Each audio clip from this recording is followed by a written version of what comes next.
I don't know if you just heard that, but apologies for the starting late, but a certain fuzzball was demanding attention. Like literally just as the stream was about to start, she decided to get on my lap, didn't you? Alright, okay. So before we do any of the... Oh, don't mess about. You do not mess about. Before we do the questline stuff, I have to do something.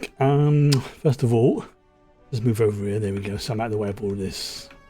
There we go. Right. Okay. So first things first, I have to do. I think I've got a reputation project coming on here. My apologies for the quality of the transmission. I'm contacting you on an encrypted frequency. I'm working on an important... Come back to that in a second. I don't want to spoil anything. Right. I've got a few things to do here first of all. Right. First things first, I need to... you know what, I'm going to do a restoration project. Do that first of all. Okay. And there's something else I need to do as well. Which one is it? Because this will determine what reward pack I pick up from the... I'll have to do something. Gamma Task Force, I think it's the Gamma Task Force. Yeah,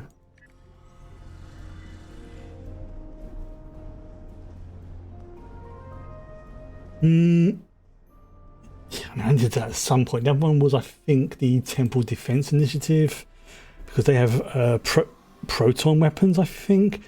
But I think for the moment, I'm just going to stick with the Lucari ones, actually, the more I think about it. You know what, let's leave that for now, okay. Let's just clear for all of this. I need to do this. This is all. Now, I have actually done the event. I see that, but I'm going to do it again now because I want to get that very sweet bonus dilithium.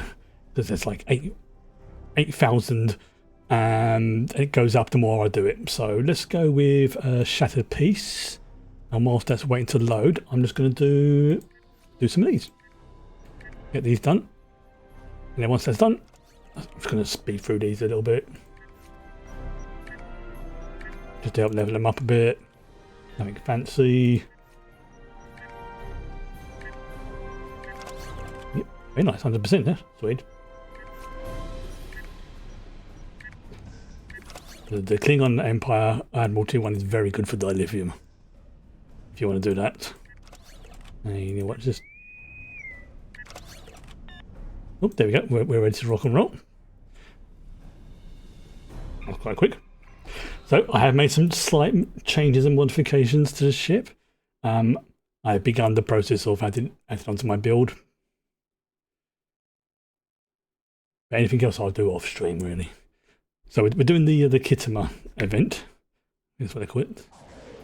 This is 7 of 9 reporting from Alliance HQ on the ground. I'm going to sort of skip through that because it does contain minor spoilers, but very minor. Right. So we've got about 25 seconds. So far, the only thing I've really added is this, because it contains 30% plasma damage, 30% polaron damage, 15% turn rate, and 15% maximum shield capacity. And there's a few other bits and pieces along here, as you can see. Right. Don't worry about too much about that. Right, here we go. Right. This is Captain Hugin of the civilian ship USS Bailey. Right, we'll go over it. So that console basically gives me nice little polaron damage, so it goes on the build. We will sing of your honorable deeds throughout the Empire. Glory to you. Glory to you and your cow. There we go. 4 ships rescued out of 5. Last one's over there, getting close. Oh, there you go. This is like a multi-stage one of... This is like, it's semi-randomised out of like a pool of which ones you do. Good. I see you assisted all the evacuation ships. One of Kittimer's new... Just going... I was looking at the ship names. Something to make my eye roll, because like, yes, wow, another version of Enterprise, how original. But we've got some Etherian drones down here. Stay focused. Some of them are actually pretty decent. Deactivate those satellites. Oh, this is a new one.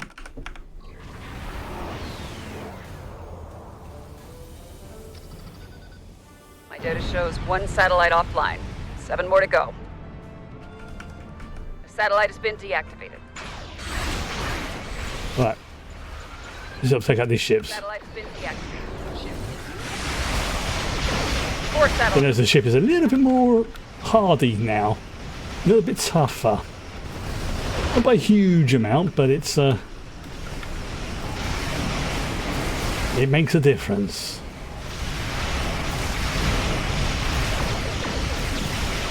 It's like definitely like more of a shield build than anything else. There we go. Bring you back into play. Thank you. Yeah. Got an achievement. Yeah, this is a new one for me. Perfect. Now that I'm reading significant energy. Oh, I'm facing the wall. I'm facing the right way. Would like to warp out, please? Thank you.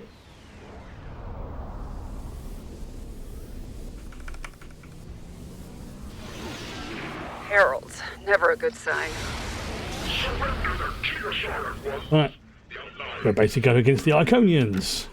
I don't know what that keto shard business is about, but don't let them reach him. You okay up there? Get reports to solar gateway to the system. You gotta take him out.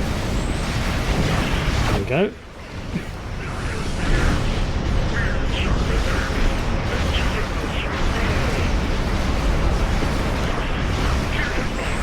Get these ones out of this gateway, so no more because they're like weapon platforms.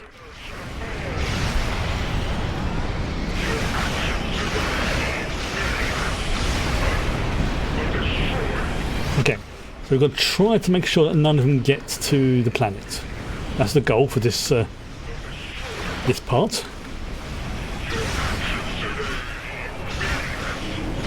Although I could definitely do with my vengeance here right now, but you know, can't be helped.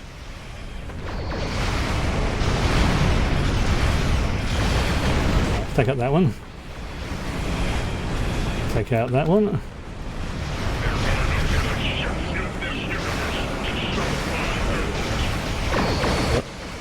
Oops, one slipped through, damn. Oh well. It happens. Close those gateways now before the Kent sends more heralds over. Right, now we need to close those gateways, which are those big purple buggers.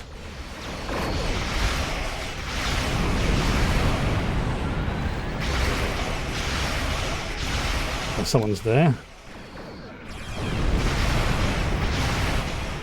So this is going to be an interesting build because it's going to use lots of different versions of Polarons.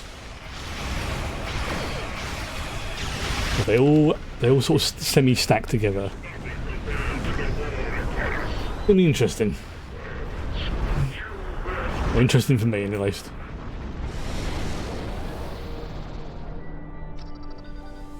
Oh, there you go. That's not the full thing. I think we've got one, maybe 2 more areas to do. Kettner Herald Fleet Alliance vessels are... Okay, so next to the Folians.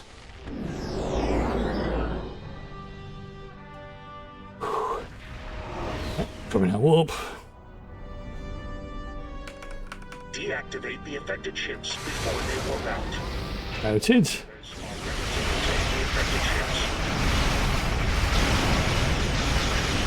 These ships have been hacked into... There's some equations going on there. The Folians are trapping them so they can't go anywhere else. Yeah, the Folians are actually working with us for this one for some strange reason.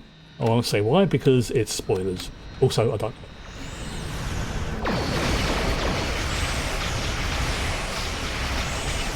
But I think it's to do with the latest arc.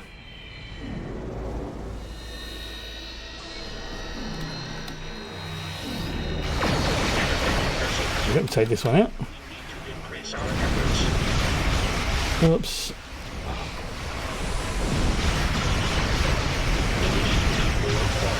Come on, we can do it. Which we've really lost one ship, but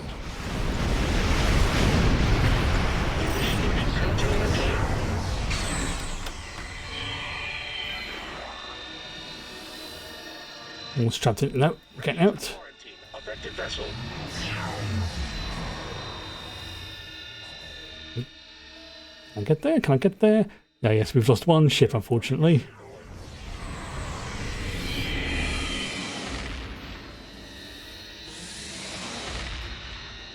Six of 9, hit it.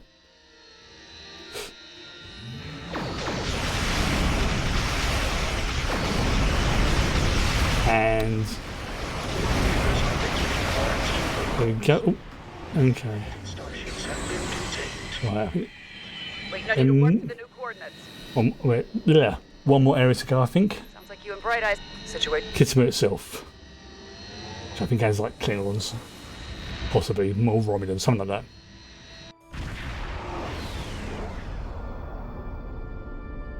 Right. Here we go. Heads up, my allies tell me the Kittimer's activating its weapons. Reports show the Kittimer's engaging targeting protocols. Watch out. I've received a tip. Deplete the Kittimer's shield to cancel its lance attack. Working on it.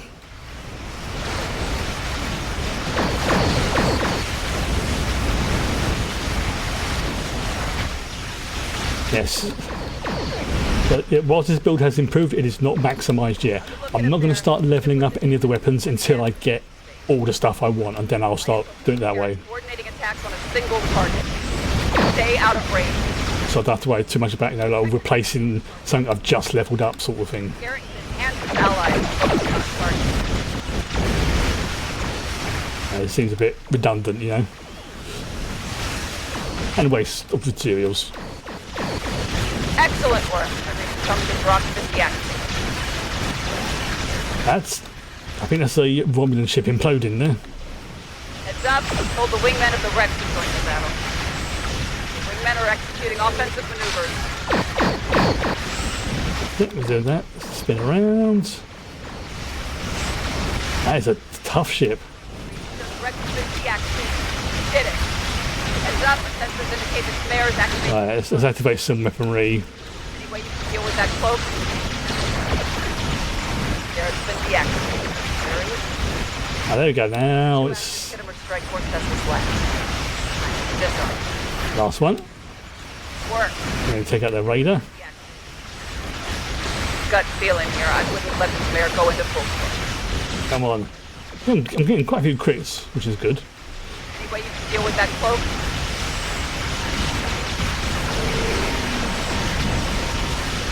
Then, snare's been deactivated. There we go. Right, Kittimer strike force has been Ooh, that was fun. still alive. Mission. There you go. And that was the That's it. event All done. ground and space. Right, let's go for, because I'm working on Lucari at the moment, so let's go for some more Lucari marks. There we go, back to That's it. All debriefing. ground and space. And then we can leave the map. Then we can continue with the plot. Good drink first. So yeah, the Lucari have what's called a, I think I call it piezo polaron weaponry. Now, let me just have a look. So if I go to reputation, like here, for example, so they have like a as a photo one, so I'm not using that, but I am using this, the piezoelectric focuser. So they do start again. It does plus 30% plasma damage, plus 30% polaron, 15% turn rate, and 15% maximum shield capacity. So it's not too shabby. And as I do these restoration projects, I get basically these little boxes, which I showed earlier. Which, as you can see, I've got quite a few of the ground weaponry, but not too fussed about that. I also, there you go, just got 8,000. Oh, some nice stuff in there. Right, let's do some duty officer stuff, and everything else I don't have to worry about that. Filter is available. Yeah. They just give like little buffs and little things here and there. Nothing in major. But okay. Deep Space Nine is a good place to do this because you can get all of them. There's a ferengi somewhere that does like good for trade. See, I now have Loris as my first officer. She is the ship's vorter. Okay, so I don't have any of those unlocked yet. So just go for it. I'm going to just spam these for now, just because. training stuff really. Yeah, no particular reason. A little bit of buff here and there. Let's go for tactical. Wait for it to be. There we go. Yes, something takes a little while. Uncover Intelligence League. Zero gravity combat training. Ugh. I bet that's not fun. Let's go some medical as well, just for a giggle. Not that they really need it because they're Gemini are. So yeah, as I was saying, so I haven't begun work on this build yet. This is going to be an as and when sort of thing, but so this is what I was talking about. So if I want to, I could. I can't upgrade this yet, I don't think, because I don't think I have the resources. But as you can see, I now have level 3 mastery, which increases my critical chance. I also have on this ship critical severity, so I hit a little bit harder. Next level, I will get kinetic and energy damage. That means my torpedoes and my beams, and basically, if it's an energy weapon, that's that. Kinetic is torpedoes, basically. So I've also reorganised the stations a little bit. So we've got emergency power to weapons, shields. I haven't quite finished this one off yet, but this is I'll get around to it when I get around to it. I need to change, I think, attack pattern delta. You know what? Actually, let's head up to ops first of all, because I'll do that now whilst I think about it. I need to change attack pattern delta to, I think, beam weapons, fire at will, I think it's called. I think I can do it up here. Where is it? There's a person I need to speak to. I think, yeah, the person who can train my bridge officers. Right. Okay, so let's just open this up a sec. Now you can completely customize your characters and stuff as well, but I need it at so I need it under lieutenant. So that's the second tier. That's a tactical, space, beam, fire at will. That'll do for the moment. Yeah, that'll do for now. Because I can always change this around whenever I want. So it's Ixo-Rex. So if I click on Ixo-Rex, I can then go to this, and there should be beam. Oh, I need to promote him. Derp. So you can use this. Use the higher rank skills. Okay. Oh, I've done that. Might explain a few things. Okay, so go that one again. Skills. You can now learn beam, fire at will 2. That's it, from the founder's bar. Click on that and it's now part of his default space abilities. So when I go to the stations, I can now click on this and you can see beam, fire at will. So we've got tactical team, fire at will, torpedo spread, and attack pattern beta. Attack pattern delta was not too bad, but it's more of a toughness and resistance thing, so I didn't really need that. I needed something that can have a little bit more oomph to it, and that's what being fire at will does. And we also have here Chemosite laced weaponry, which gives a little bit of a buff to my weapons. Shields, like missing pieces, like I might change that at some point. I don't know, because I've probably got that there. So reverse shield polarity. Basically, I can swap these over how I want. That's once I've learnt them, so I can chop and change quite easily, and it saves to the ship. So I could have the same character on a different ship, but with a different skill set. And it can be fiddly, but once you've got it set up, like I say, it's safe, and you save it, it does save to the ship. But what I will do is now, I'm going to do it right now. Actually, I'm going to beam up so I can actually save it to the ship, so I don't forget. Because if I forget and it, reverts to a previous default setting, it'll be changed. Plus, also need to change my UI tray. Right. Yes, I've got the event ship now, which is nice. Although it uses anti-proton, so I can't use this ship as its default setting. Now I can change it to a proton, to Polaron, but I can't change it. So I can't use its default weaponry. I have to change them.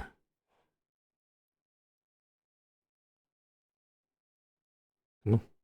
Load please. I mean, it's these very nice here. It's going to be a bit busy.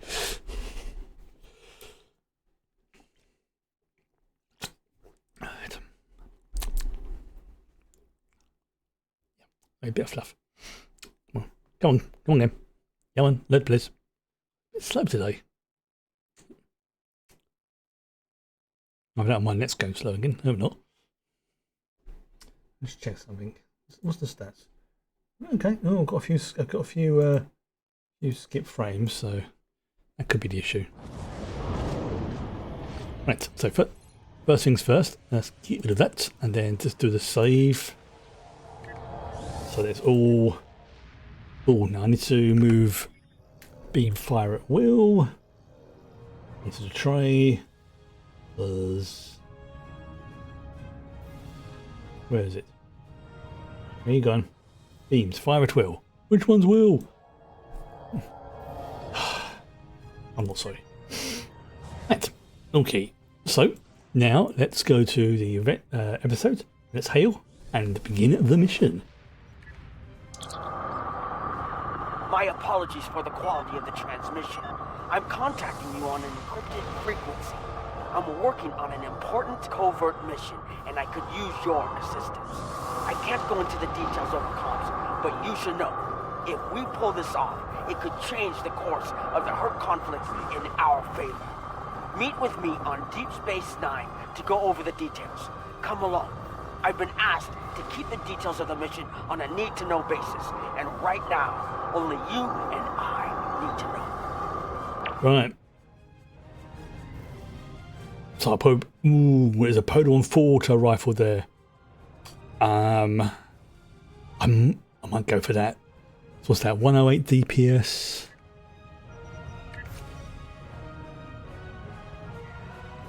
That's about the same as that. Okay, I will probably go for the next throwing knife, so I've got like a melee weapon then. Ooh, that's how big the ship is, the new one. Right, let's go to. Oops. Did I not accept it? Good luck. There we go. Right. So just to make sure I'm in the right instance and everything, I'm going to use the transwarp option. That way it takes me to the right place. It should do. Sorry, I'm being shouted at by the cat. What's the matter? Oh, okay. I have no idea what's going on there. Right. Begin Quarks Lucky 7. Oh, she's playing with her catnip banana. That's okay, you can play with your banana. I know you want to get on my lap. Come on. Come on. I know what you like. Come on. No, absolutely not. This is your worst idea yet. Do I need to remind you of the unwritten rule of acquisition, brother? Rule 0. What the Nagus wants, we acquire. Why me? Get an eliminator to do it. Get 50. You can afford it. You have connections with the Klingons. That and you're Rom's second most trusted ferengi. What? Who's first? Nog? Yeah. Hell? No. Moogie. His mum. Fine. Send her then. But brother, you did such a great job of rescuing her before. I also told your son to shoot me if I ever thought of doing something like that again. That's right, you did. Well, don't worry, he won't. That's not what I'm worried about. We need this, brother. We can't hold off the Hurt forever. Alliance forces are spread too thin to help, Quark. We need the Klingons, brother, otherwise we're doomed. Insanity! You don't even know where the Iconian fleet is, Rom. I don't, but Starfleet intelligence monitors all major threats, including the Iconians. Starfleet isn't in the habit of sharing classified data. If we can get access, This is basically a heist. we can extract the data. We'll need to keep the security officer on duty occupied. Leave that to me, husband. Yeah. It's a heist movie and we have the distraction. AKA Lita.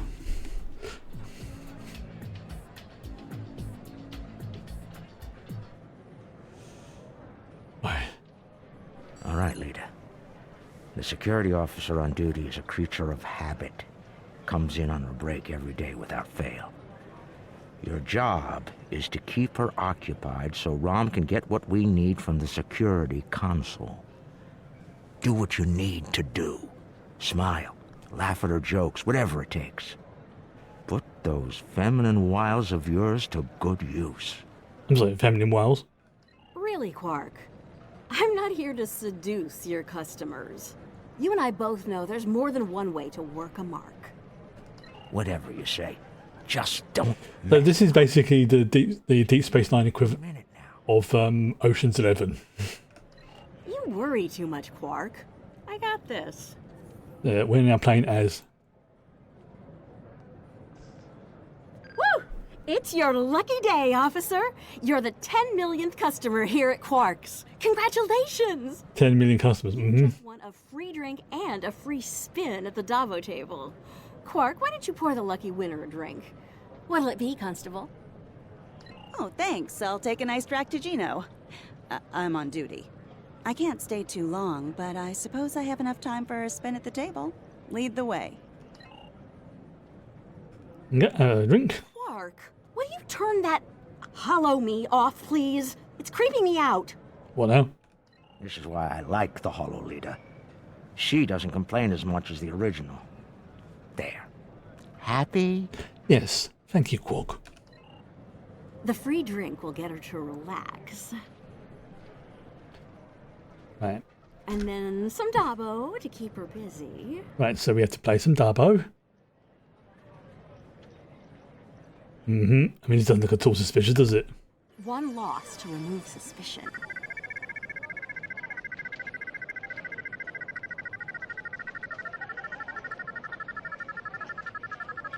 Alright. Got in the winners, new game starting soon.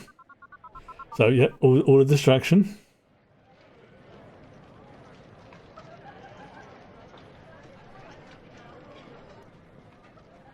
Oh, looks like my luck's run out. Oh well. Thanks for the drink and the spin. Better get back to my station. Oh, wait just one moment. Whoa, whoa, don't be so hasty, friend.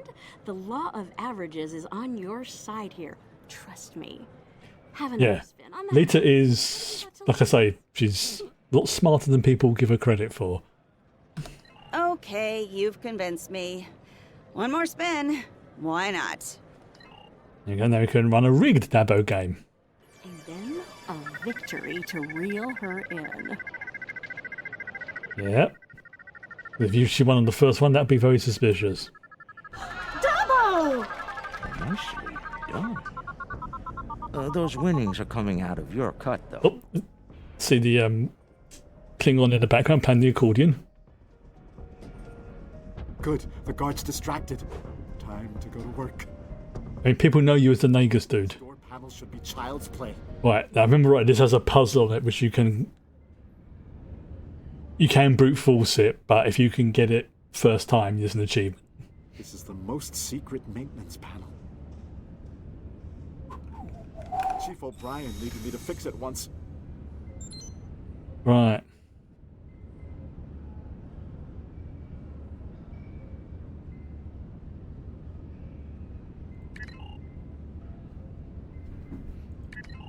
There you go. Once I'm in, it's good. I'll just use the override. we can access the system from the console at Quarks. Right, okay. So, first of all, change digit in password. Change the first digit to 1. Okay, this is one of those logic puzzles, so, okay.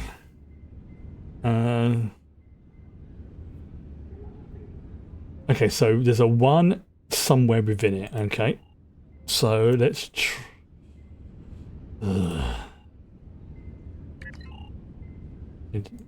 two. Okay, so there's no... So there's no 2. If I'm right. Oh, so there is a 2 in it. Right, okay, that makes things a bit easier. Right, okay. So let's change that let's change that back. Oh no. Let's change the second digit to 4.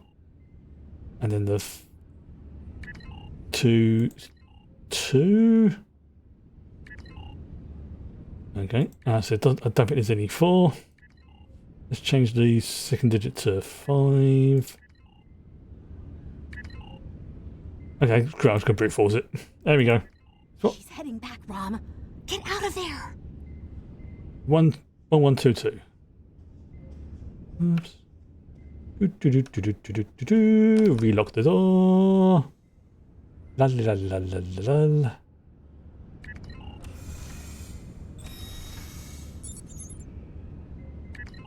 There you go, that'll do. Relax, everyone. It's done. I'm on my way back. Good evening. Not to look conspicuous or guilty. We're doing a heist. Okay. And currently I'm playing as Rom.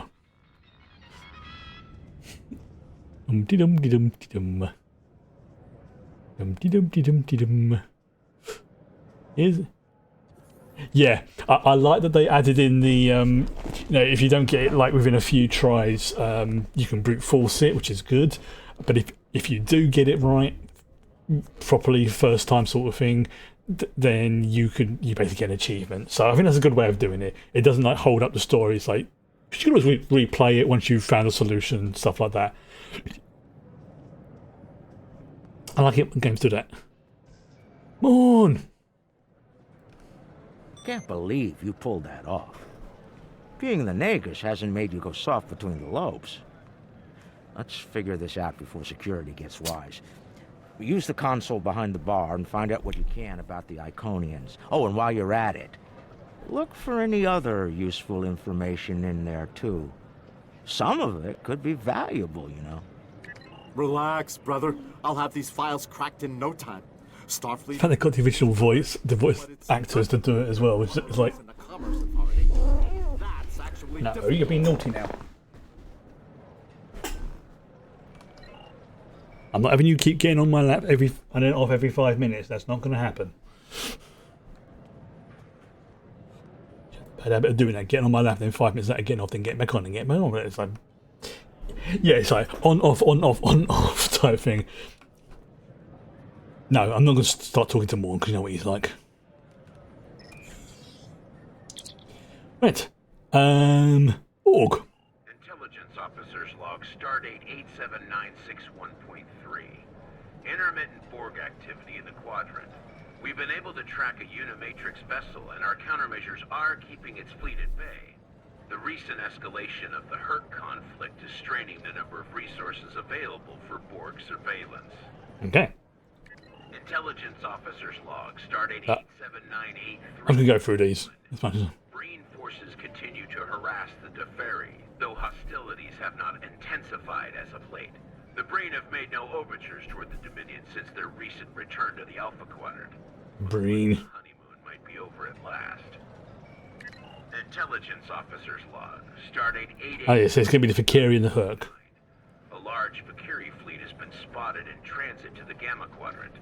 Analysis of their course suggests they're heading toward the renegade Iconian fleet. Interesting. If the two of them manage to eliminate each other, well, that'll be 2 less headaches to keep me up at night. Intelligence Officer's Log, starting... About the Herc. Oh yeah, about the Iconians as well, because they're interesting. Throughout the 4 quadrants. As expected, Alliance forces are spread thin in attempts to protect critical sites in their own territory, as well as within the Dominion. The Klingons continue to stay out of it, with the exception of a token force of volunteers. Efforts to enlist the full aid of the Empire to date have faltered. Yeah, we're trying to get the Klingons to help. So far they're staying out of things. Log, Stardate 88039.8. Taket's fleet is currently in the Phoeban sector, moving through deep space. She's keeping a low profile for the most part, avoiding conflict with both the Dominion and the Herc. Anything foolish enough to get in her sights doesn't live long enough to regret it, however. The wreckage of a Gamma pirate... Yeah, the Iconian... I probably will be doing the Iconian War. Like a flashback type thing. There you go. could go for the others, but let's make some progress on this. Quark? All right, Rom, a deal is a deal. You found the Iconian, so I guess it's my turn now. Time to put the team together? Oh yes, we are doing a heist after all. A ferengi heist. 1 week later. And that's the job. Front. Where's Gala? Really? He shot the hostage last time. He's not invited. Brunt, your database skills should help us locate the package. Always happy to help, Grand Nagus. Retreat. Brunt. Still a master of... Jeffrey Coombs. Aren't you, Brunt? It never hurts to suck up to the boss. Of course. I presume you'll need my ship again, yes? Not this time. We'll need a ship that can fight, just in case. And we'll have it, thanks to our friend here. Hello. Good. Everyone's here. Also, full consortium. Ugh, unbelievable. The table's rigged. I'm sure of it. What's that game called? It's not Dabo, because Dabo's the roulette wheel. Tongo, I think it's called, something like that. Here we are. The cloaking device I acquired from my cousin Gala. It's Tongo, thought so. Keep an eye on it, though. I'd rather not attract the attention of the Iconians, or the Fakiri, for that matter. So yeah, a Dominion ship that's now cloaked. Looks like they're busy trying to blow each other to bits out. Right, you gotta behave. Use that Right. to our advantage. See those Iconian sentry probes? They use those to detect cloaked ships. So, you'll want to disable them before we move much closer. Right, take out the sentry probes. Good, but it's not that good. Yeah, it's a really low, like, poor quality cloaking device, basically. Getting in's the easy part. We're cloaked and unexpected. Right, let's deal with... God, there's some big... Iconian ships are... dangerous. They do almost remind me of the Minbari ones from Babylon 5 a little bit. That same sort of... You stop headbutting my hand. I know, you're being cute, but stop.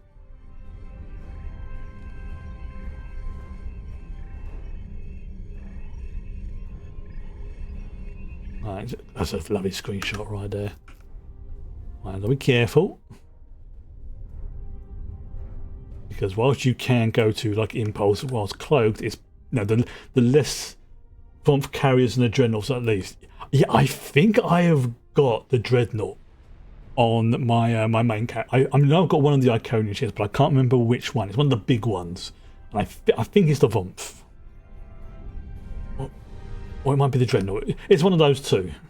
It's basically one of the big ones. That one there. That should be enough to get to the flagship undetected. Because it looks like the Iconian head right there. Well, we can all stop holding our breath now. It worked. It might be the Vomp, yeah. Trying to fly us behind that massive Iconian ship. We'll be on our way. Yeah, it's not the big one. It's the like I say, it's the one that looks like a flying head. That one there. I mean, because that's a big ship.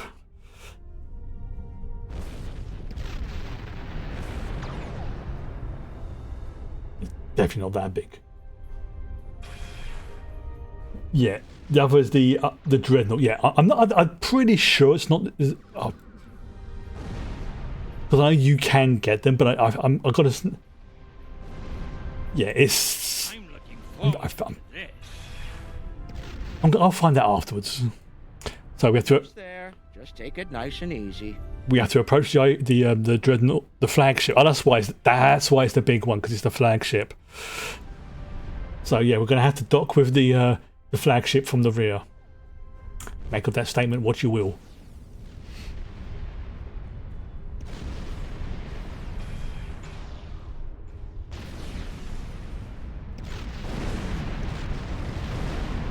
Easing gradually there. We made it. I can't believe I'm actually going to sneak onto an Iconian flagship. Cool.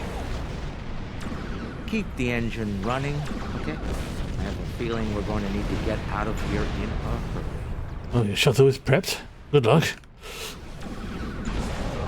I've never been this close before. Impressive.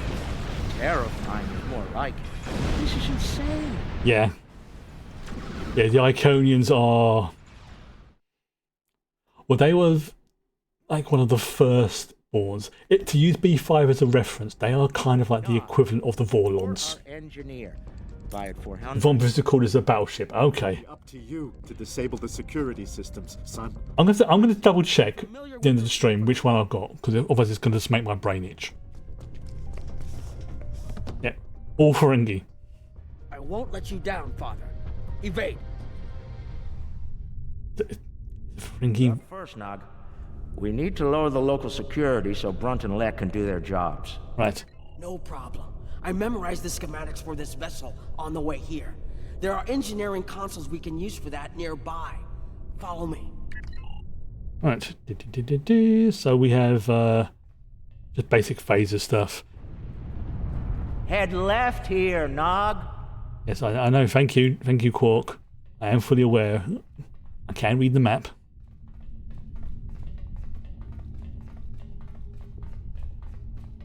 I've studied Iconian systems. I can unlock these doors. Yes. I send in the appropriate We'll signals have to to the disable door. security. The Von Vista playable ship. Door locks. The good news is that my tricorder can get me the signal I need to send. The bad news is the Iconian systems only take trinary input. I think I see how the inputs work, so it shouldn't be too hard. So basically, trinary is like binary, just with 3. Right, signal used is 17. Okay, so looking at this, I would need... Right, let's try... Okay, see, I need to get 17. So what I need to do is, I need to change it to... let's say, I think it's... 101 plus, so 0121, I think. 01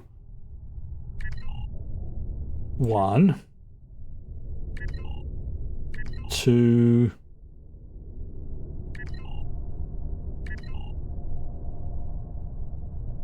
16. Okay, so 01, change the 4 digits, 0122. There we go. Got it. And we're done here.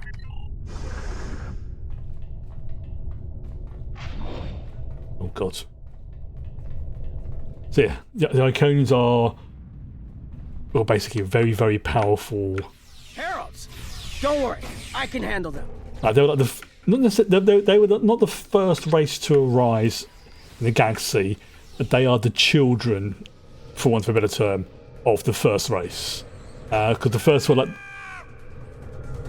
Quark. The first are the precursors, and the Iconians were the first to really basically just nice galaxy. Well, I'm not going to say too much because I probably am going to play through the Iconian War arc, and it does delve into their history quite extensively. So I don't want to do any spoilers.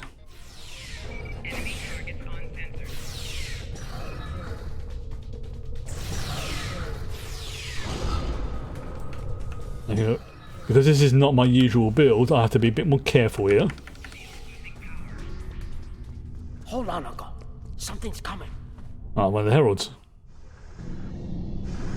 That looks like more than we can handle. Yeah, they are one step below regular Iconians. I think I can lock the door behind once it's gone. Great idea. Do that. Quickly. I like the Iconians. Head right here. Harbingers. Oops. Forgot to open the door. Okay, so needed 10. So this one is, says out there, 0101. 1. And the 4th digit. 1. There we go. Got it. And we're... Alright, so we got that construct.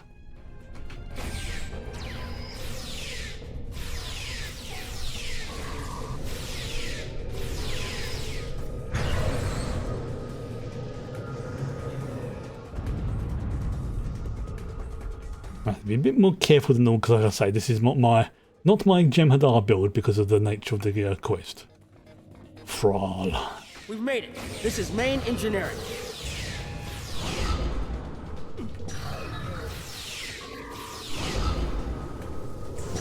Right, so there's 2 consoles I have to deal with. Yeah, they have one of their weapons is like a staff weapon, which is pretty cool, but it's anti-proton, so. Security's offline. We're good to go. All right. Can we drop their rear shield for a moment? Why? From the other console? Why? You'll see. What's that, Uncle? Call it an insurance policy. How do you feel about Iconian heralds? Very dangerous. I look forward to shooting some. Sell at 250? Buy at 100. You'll get your chance, clearing the path for Quark and Nog. Oh, this isn't like a flashback every day. I'm in.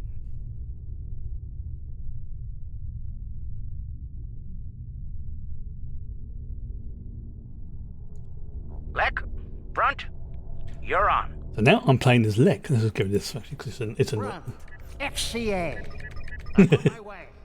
Runt. FCA. The hunt is on. Yes, Lek is yeah, this is the first mission to not feature a player character. That I think that was part of it. Yeah, the Zenkefi one. I think you have to do a part of it, but I think this might be the first one you're playing, not just as not your player character, but as a whole group of other characters. Because we've played as Rom, we played as Lita, we've played as Nog. Now we're playing as Lek. I very much like this character. You can get him as a hologram, but there you go. Oh, he's a big boy. Magnificent. Truly magnificent. Yes, Lek is he's not a standard ferengi. Let us put it like that. He's still a ferengi. The Zenkefi mission was part of the story arc leading to Herc. Yeah. Oh, there's the Harbinger. Yeah, the Harbingers are dangerous. Good. Oh yes, the Iconians can open portals as well. And do that. Basically open a gateway to the sun. Eliminated. Oh yeah, he has knives he can throw. Which are very, very good. Very, very good. And for the mission reward, you can actually pick up his knives as a reward. So I think I might pick those, so I have a melee weapon. Yeah. Yeah, they just got yeeted out into space. Not the explosion I was looking for, but it'll do. I'm going to take a lot of screenshots in this mission. The package. The Iconian keeps it on display in what looks like a trophy room. And here I thought they were above such basic behavior. I've analyzed their patrol patterns, Lek. You'll need a clear path for Quark and Nog. I trust you'll keep the guards in that area occupied for a suitable period of time. Of course. Testing my skills against Iconians?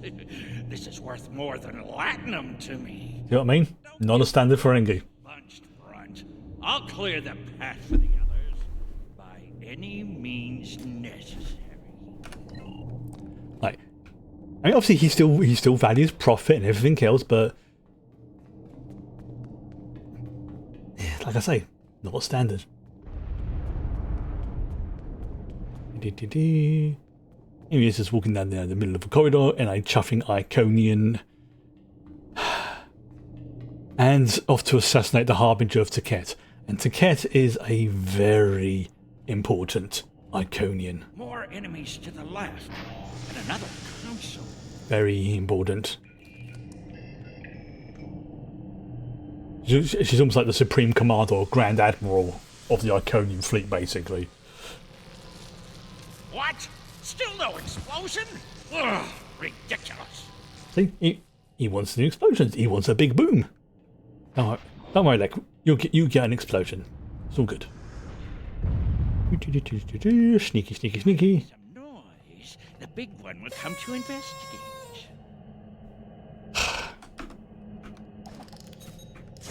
Yeah, see how much damage his knives just did through the shields. These knives are ridiculous. Yeah, 840 physical damage, 100% shield penetration.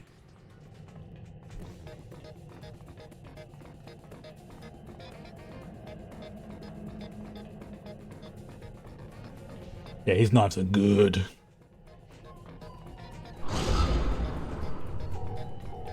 Relatively short range though, is the downside. Like, not mega short, but enough that you you want to... You don't want to be your main weapon, but if something gets within range... I'm sure it'll make a big explosion.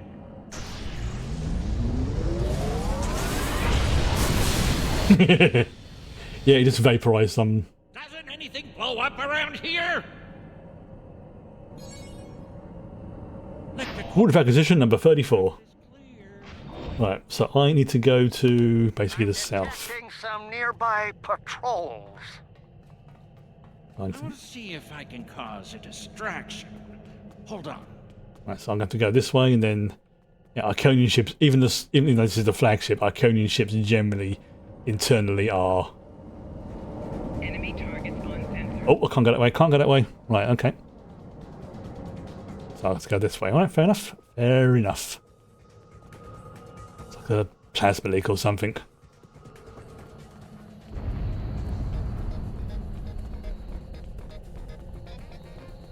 Yes, technically he has a stealth module as well.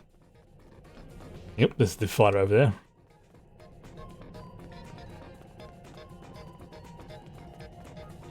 I think nothing's within range.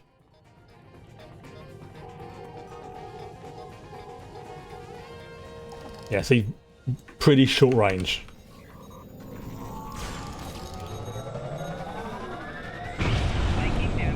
Good weapon, just short. It's basically flying knives. I believe that works against the Borg as well. His knives. Because it just bypasses the shields. If it's a slow blade, penetrates the shield. If I blow up that console, it'll cause a nice distraction. Nog, how do I overload these ridiculous Iconian consoles? Easy. First you need to... Wait. How are you at trinary conversions? Never mind. I have a workaround. Here we go. He's about to get his explosion.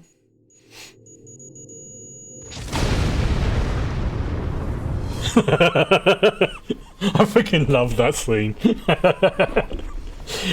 Brother, you'll crack the safe. Sunglasses on. Doesn't even face the explosion. Easy job.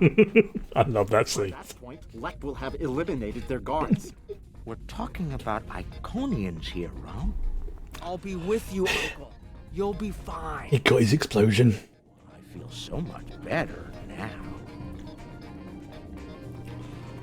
Such a simple thing, but it's like, you know what? Good for him. Time for me to earn my share. Watch and learn. Right. What's this? Don't worry, Uncle. I've got your back. A rigged gambling device.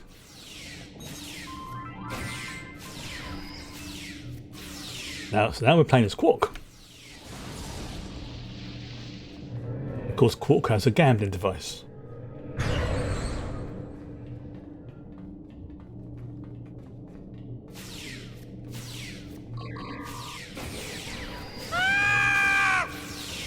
That scream. It's just so...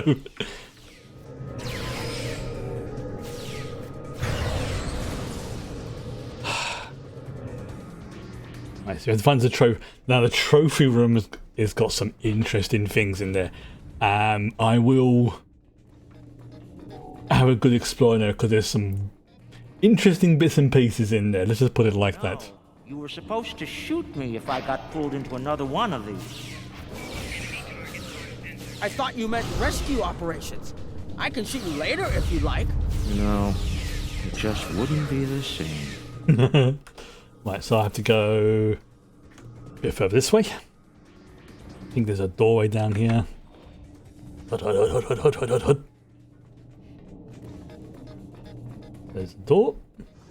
There you go. Food door.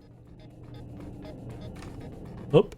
And yep, that's the one that Lek took out earlier because he's basically stuck there. See, all links together. Like I say, it's basically a heist movie. Okay. So if I hang a right, that should take me to the trophy room.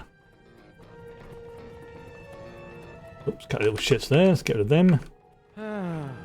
He left some guarding the trophy room. We can handle this. Don't worry, Quark. It's okay, Uncle. We can handle them. Yeah, see, Nog's right.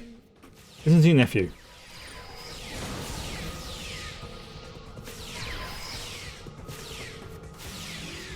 There we go. See? Job done. Right, so this trophy... Let's find the package. It has to be in one of the display cases around the room. Now, I believe that there's... Okay, I think I know which one it's in because I can recognise it. But I think that's it over there. But... Oh, there it is, right there. Okay. Now... If you're playing this game yourself, you want to come in and have a look at each of these things because each of them are interesting. Amazing! That's a singularity! Taket must have taken it from a Romulan warbird. You could say it was the heart of that ship. Must have been a memorable opponent for her to keep that on display like this. So she keeps a black hole. Yeah, that's a black hole.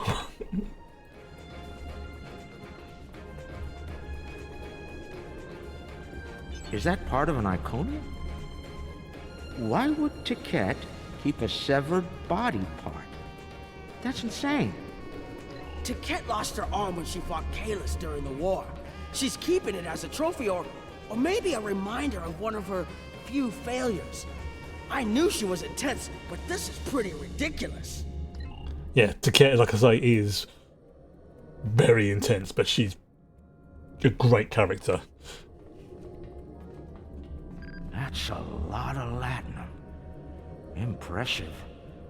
I could buy a Starliner with that and have enough left to buy a condo on Ryza. Probably not beachfront, but it'd be nice. It's FCA graded too. She must have gotten it. That is pure, like top tier latinum. Seems only fitting that we acquire it. Fine. Mind on the mission. Stop looking at me like that. Yeah, that's some top tier latinum right there. Now this one is interesting because Looks like a secure treasure box. I wonder what... Could be practically anything. Leave it to an Iconian to lock up a box of valuables and hoard it away. Yeah, that is Well, not everyone is as good at opening locks as you, Uncle. Most people would need the appropriate key. Yeah. That is basically one of the first lockbox, well, I say lockboxes, drop boxes, loot boxes, whatever we call them, that were in the game. But that's what they look like. Right, that's a sort of Kahless right up there. You can tell that because it's got the, it's a bat'leth. Ah, I've seen these statues on New Romulus. They were made by the Day Ones, a servitor race of the Iconians. Not sure why Taket would keep one of these on display. Maybe it's of a sentimental value to her, even if that's possible. She's not a sentimental type. Okay. So yeah.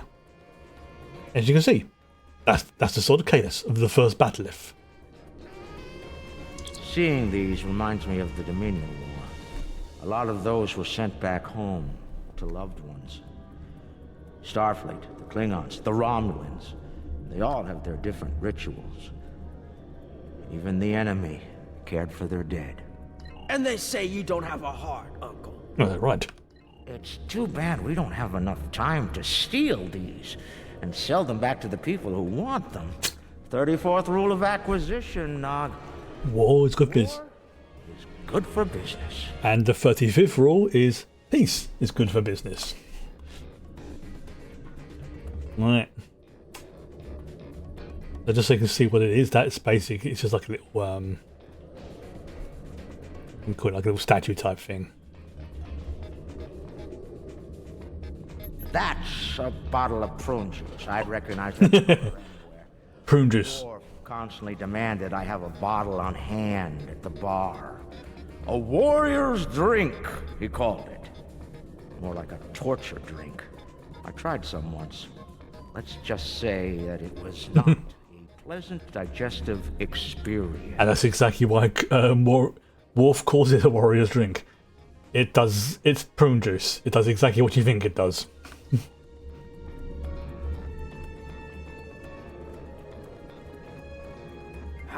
You know, I always told the top brass at the Corps of Engineers that making the party poppers look like weapons was a bad idea.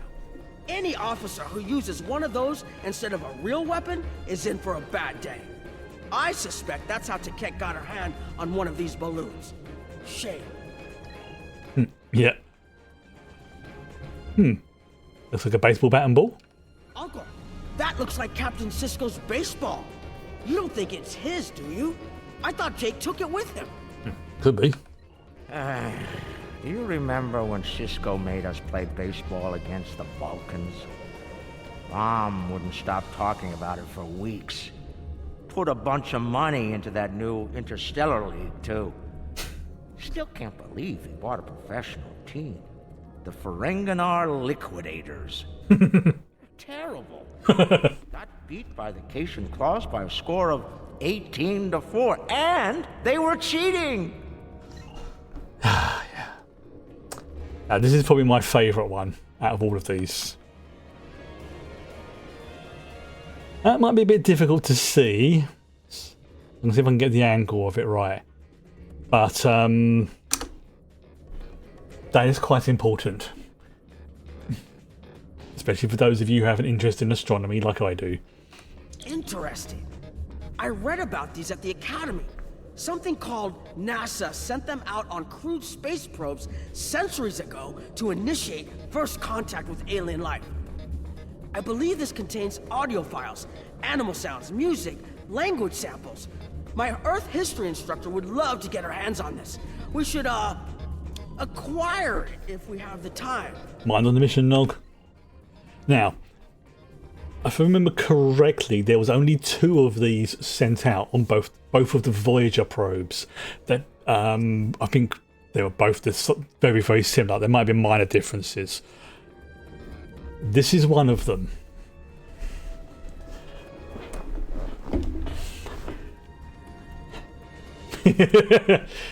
And if you followed Star Trek, and if you watch the films, you will know what happened to the other.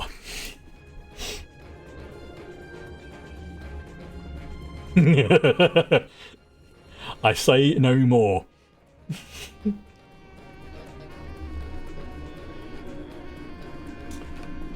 Package located. The Sword of Kalis. Now we need to retrieve it. Yes, the Sword of Kalis was like the if not the first battle, then the first proper battle sort of thing. Either way, even if it's not like the first battle, it's still culturally very important to the Klingons. So by getting into them, going, "Yo, Klingons," it'd be like the equivalent of someone turning up with a weapon that was undeniably, like, say, Excalibur or something like that. It's like, yeah, very important. Now you gotta behave. I can use this to bring the package from its display globe. I need to use the right frequencies, though. Enter the wrong one, and every alarm around will go off. The frequencies change periodically. Once I start this, I need to get them all, or I'll have to start over. Fudge. I can just scan the machine for you. Should be easy enough to get the frequencies. And leave a report. You, of all people, should know that Federation tricorders record whatever they scan. Never leave a data trail. We'll do this the ferengi way. It'll take someone with the lopes for the job. That's me. Oh no. Okay.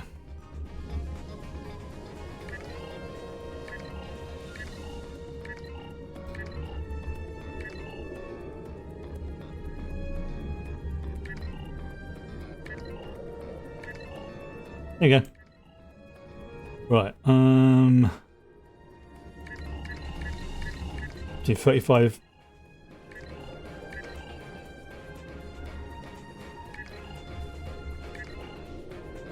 23.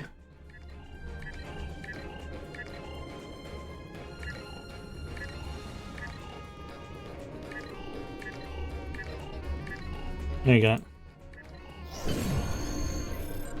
Right, grab the sword.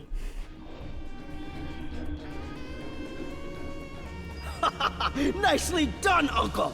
We did it! We actually did it! We shouldn't stick around, though. That was too easy. Before the Iconians figure out what we're up to. Right. Rule 7. Keep your ears open and your eyes on the mark. Alright, so I'm gonna go back this way. Now we need to leave the Iconian ship the same way we came in. Which sounds very bad when I say it like that. That's it. You sit there and behave, and you can sit on my lap. That's far enough. Brunt. Of course. Well done, Quark. You actually managed to pull it off. I suppose I shouldn't be too surprised. You've a talent for larceny, after all. Time, however, is a factor. Hand it over now, or I'll shoot you both and take it from your cold, dead fingers. You wouldn't dare. Of course, every heist movie has to have a betrayal. Who Nog and I are related to? No payout is worth what will happen to you if you do this. Wrong. We'll have every eliminator, bounty hunter, and pirate in the 4 quadrants gunning for you. How did Lek put it? Oh, yes. The riskier the road, the greater the profit. Wise words indeed. The payout from this job will provide me with more than enough latinum to remove your idiot brother and take my rightful place as the Grand Nagus. I'm willing to give you a sporting chance, however. Hand over the package.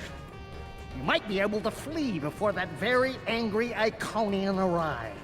This is insane. Have it your way, Brunt. You're dumber than you look. If you think the crew of our ride won't be suspicious when you come back without us. They'll probably throw you in the brig on general principle. I know I would. I like that our character is basically just sitting back on the ship, just like, right, they should be done any minute now. Ah, but I won't be traveling with them, Quark. I've made other travel arrangements. Time's up. Hand it over, or prepare to meet the blessed exchequer. Ha! I'd pay a lot to witness that audit. Might even be worth dying for, just to hear you scream on your way to the vault of eternal destitution. I love how everything in the Ferengi culture is themed around profit and money. There you go.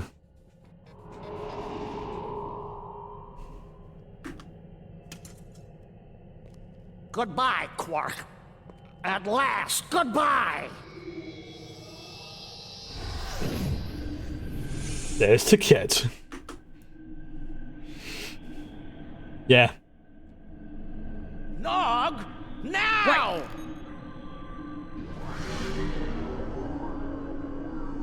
A force field? It will not stop me, Ferengi. Look a little closer. That's a chronoton field. You might make it through, but it's definitely gonna hurt.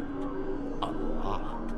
Or we can talk like sensible... Yeah, Chronotons and Iconians, very bad. They don't get on. Very well. Speak. I absolutely love the design of the Iconians in this. Your crimes are numerous. You breached my security, damaged my vessel, killed members of my crew, violated my sanctum, and stolen something very precious to me. Each is punishable by death. Tell me, why shouldn't I purge you like the odious vermin you are? Like, the Gamma Quadrant arc is probably my favourite arc in Star Trek Online, but the Iconian War, for me, is a very close second. And I probably will be doing the Iconian War arc, just so you can get a little bit of, as a sort of flashback type thing, because mainly because by that point, I'm probably going to want to play it again, but... That's where you're wrong. I don't have anything of yours on me. Run a scan if you don't believe me. That's very true, he doesn't. I was trying to stop the lunatic that did steal from you. I may be odious vermin. Because Quark's not lying. Look, we should be working together to stop our mutual enemy instead of wasting time with this argument. I mean, granted, he's not telling the truth, but he's not lying either. So, because obviously they don't know, can the Iconians spot lies? Are they, intelligent? Not intelligent. Are they able to, read body language that well? It's very, very possible. They're an incredibly advanced species. So Quark's not, if there's maybe they can scan his brain to see if he's lying or not. And the thing is, he's not. So it works. There will be plenty of time to eliminate each and every one of you thrifty creatures. That field of yours will drop eventually, and then you will die. Your cohort will be tracked and ultimately killed. I will have my vengeance on you all soon enough. Good point. You're not entirely wrong, but I think you're going to have a much bigger problem to deal with in the very near future. Any moment now.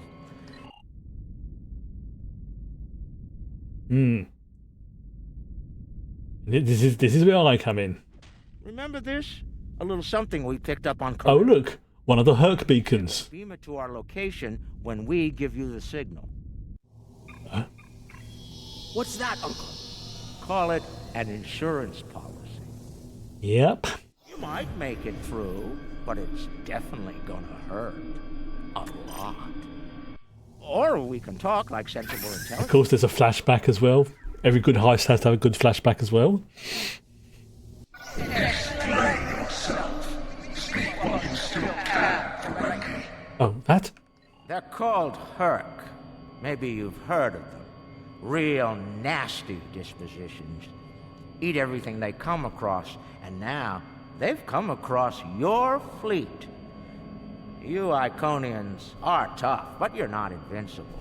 Against the Fakiri and the Herc, those are some pretty long odds, Ticket. This is like the equivalent of...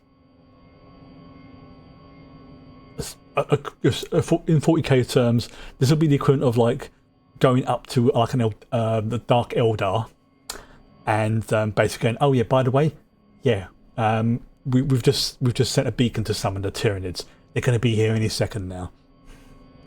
Here's how this is going to work. No, the Dark Eldar, just the Eldar. Let us go, and in return, Dark Eldar effed up. I'll disable the device that's bringing every Herc in the quadrant here to chew on your ship. We'll go our way, you'll go yours. Otherwise, we'll wait and see what happens first. My field drops, or you and your ship become the main course at the Herc buffet. And the Herc eat anything, organic or inorganic. If it's got nutrients they want, they will nom. I agree to your terms. Go, get out, leave my ship and disable your wretched device. Know this, you've made an enemy today, ferengi. I am patient. I will avenge myself. You will pay for your crimes. Oh, and basically the Iconians are pretty much immortal. Now, they can be physically killed and injured, as something like Ticket, missing part of her arm, but yeah, if you leave them alone, they're basically immortal. She sounds a lot like Odo, doesn't she? Right. Then we have a deal. We'll be on our way then. I'll take care of your Herc problem once I've made it to a safe distance. I'd say it's been a pleasure, but we both know that'd be a lie.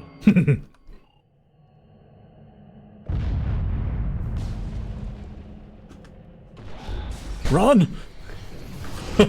His face. Yep. I take quite a few screenshots in these ones because... So, run!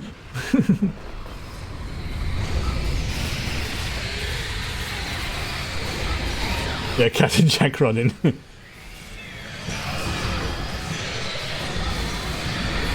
Oh, and the Herc here. Run! Yeah. Yeah, basically, yeah. The more I think about it, I think the Iconians would be the equivalent of the Eldari. We're almost there, but we lost the sword. We went through all of this, and for what? It's not over yet. Quark to Modron. Is the package secured? Margarine here. You'll be happy to know the package is safe and sound. I beamed it to your ship a few minutes ago. I'm afraid Brunt is a little bruised.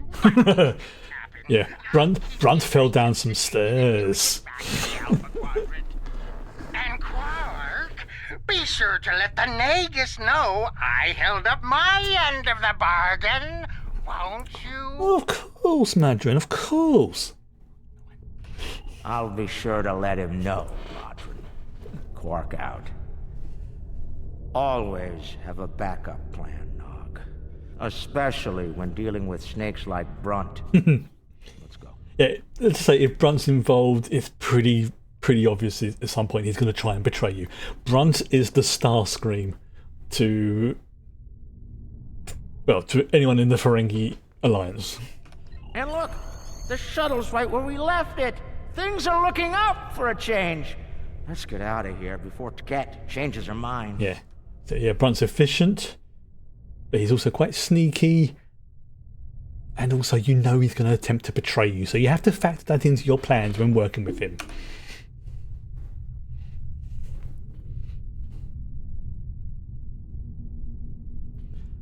He does have his uses, though. I have no idea what that creature is in front of Esri right there, but I'm really looking forward to playing this mission when I get round to it. But I'm doing it in order. I'm doing it properly, and I'm doing it in order.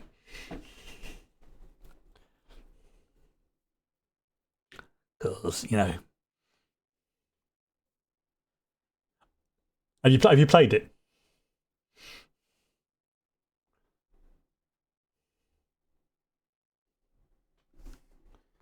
Okay, cool.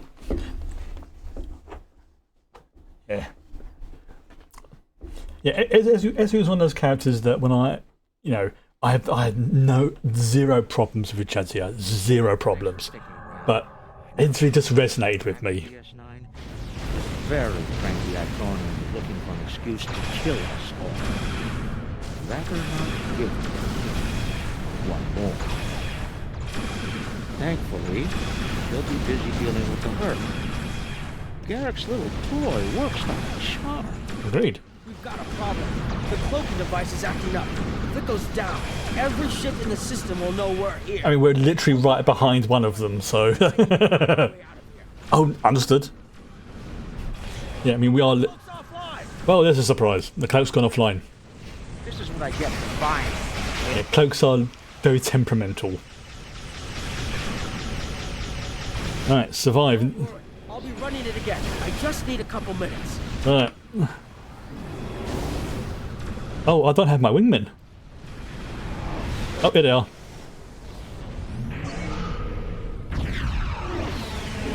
Where's Brant? I thought I meant my wingman one.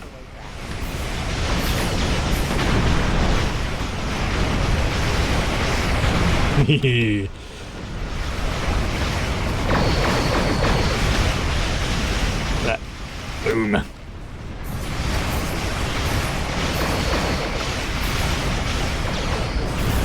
There's the Quarks cruiser. So yeah, I just got to survive for like another minute. I'm fine.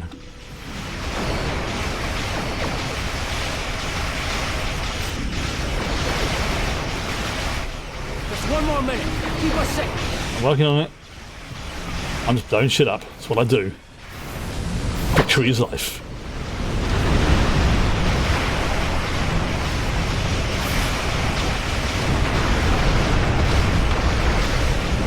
Look at the size of that ship, though. That is massive.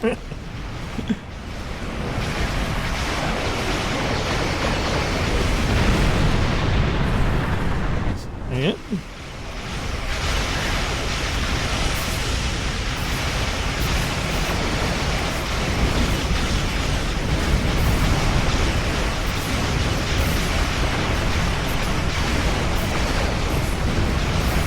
So, no, I can't say it. That's a spoiler.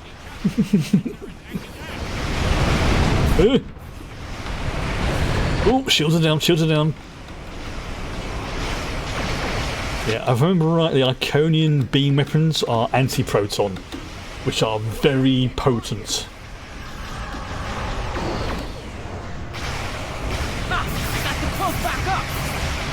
Yeah, the thing is, this is not a battle cloak, so I can't fire when cloaked.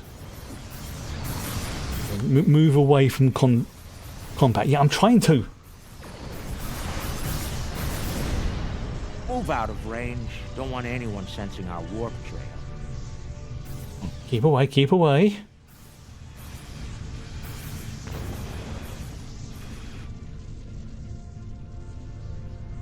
Are they still technically a...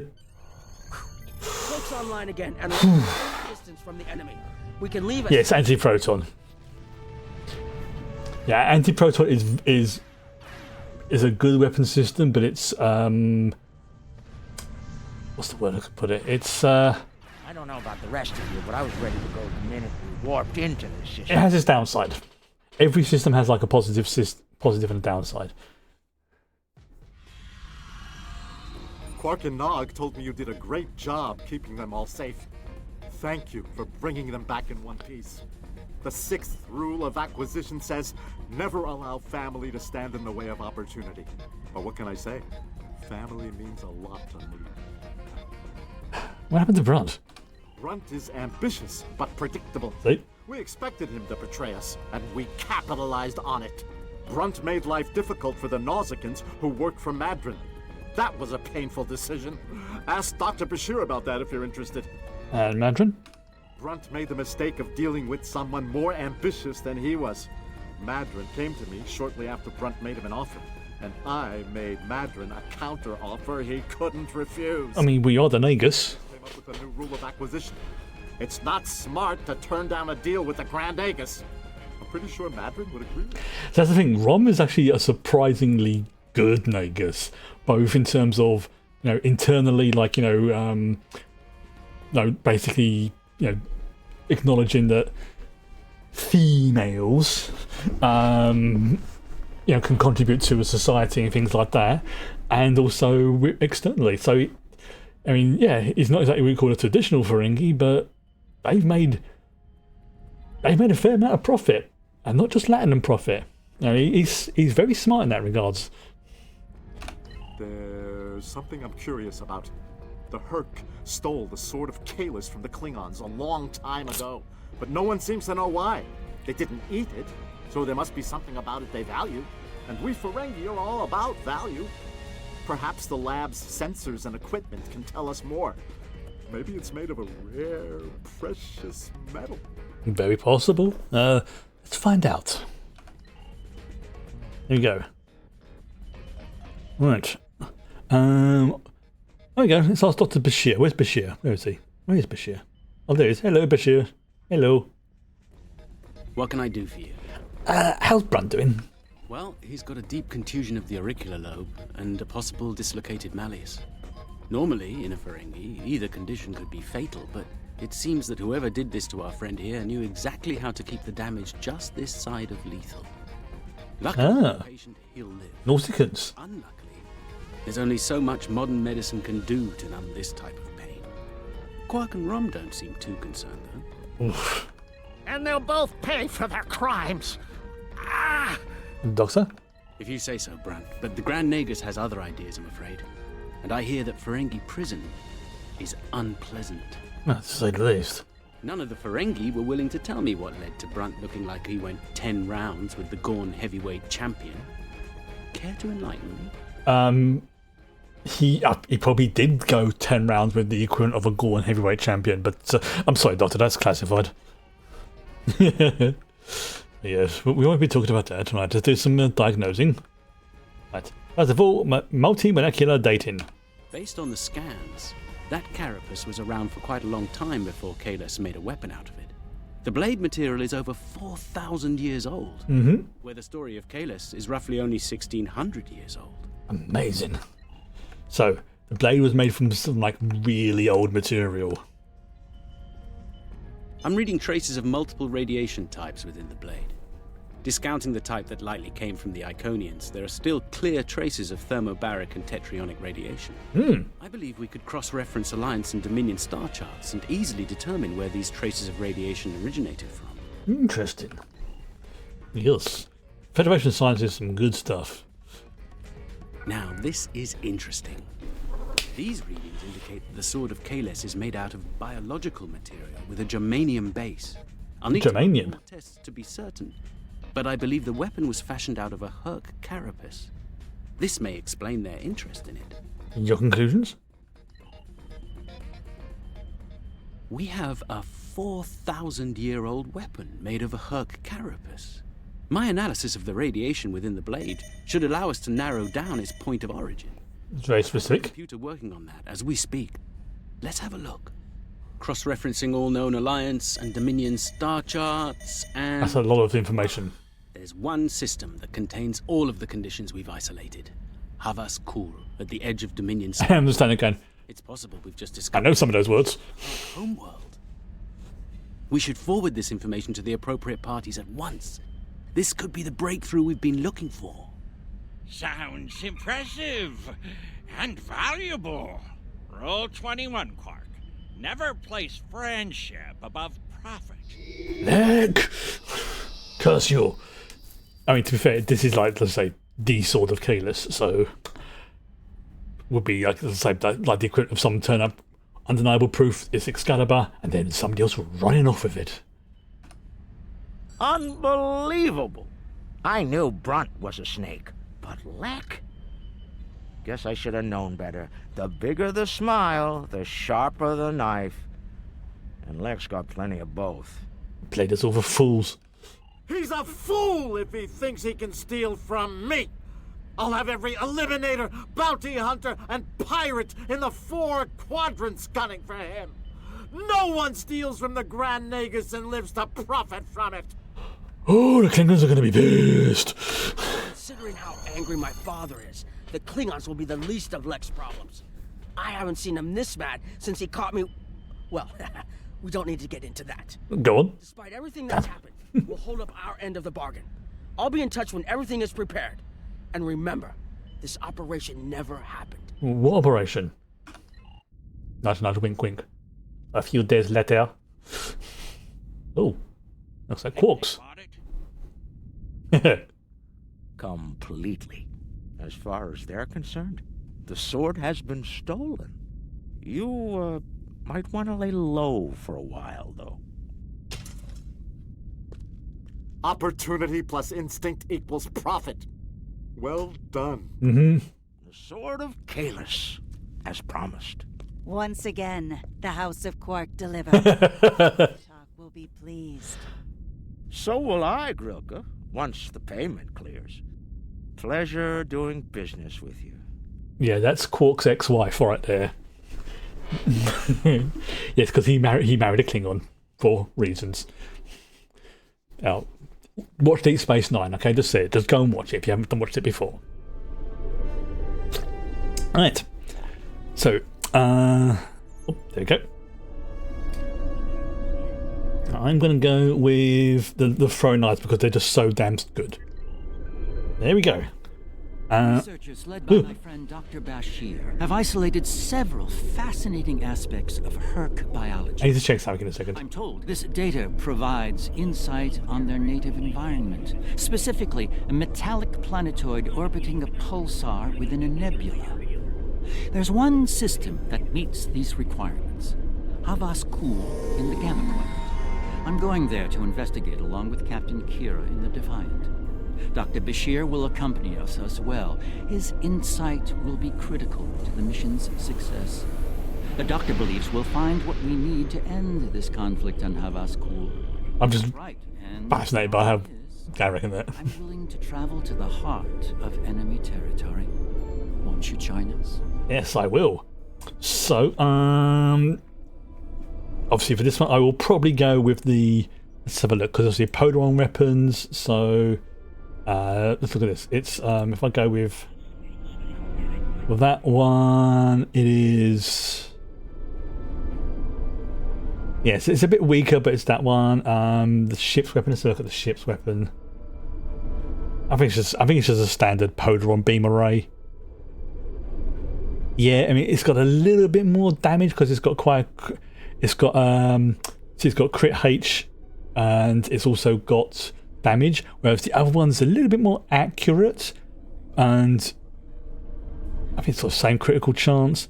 Critical, yeah, it's also got critical severity as well. That's what crit D is. It's like critical damage, crit H. So I'll probably go for the beam array. So I've got like a. I might replace the other one just I'll do just a smidgen more damage, maybe. I mean, I'm going to replace these weapons anyway. So yeah, I'll probably go for the Polaron beam. Be seeing you. Right, there we go. So I need to check to see. Oops, I think there's only 2 more missions left in the arc. Let me just check. Including this one. Yes, so there's Tenebrae, Torquent, and then Home. These two, depending upon what the time, how long it gets to the time, because we'll see. I'll see how I feel. Okay, we're going to transwarp to the Gamma Quadrant via the wormhole, obviously. No, because you can't go to warp in the wormhole. The prophets get a bit annoyed. It depends on how long this mission takes. Each takes about half an hour or so ish, depending on how things go. So we're kind of like 7:30 now. Well, I'll say half an hour, 45 minutes ish. If I get to like past, it's gone so quick. That's the thing with these missions is I get so immersed whilst playing them that I lose track of time. I mean, but again, I'm a major Star Trek nerd, so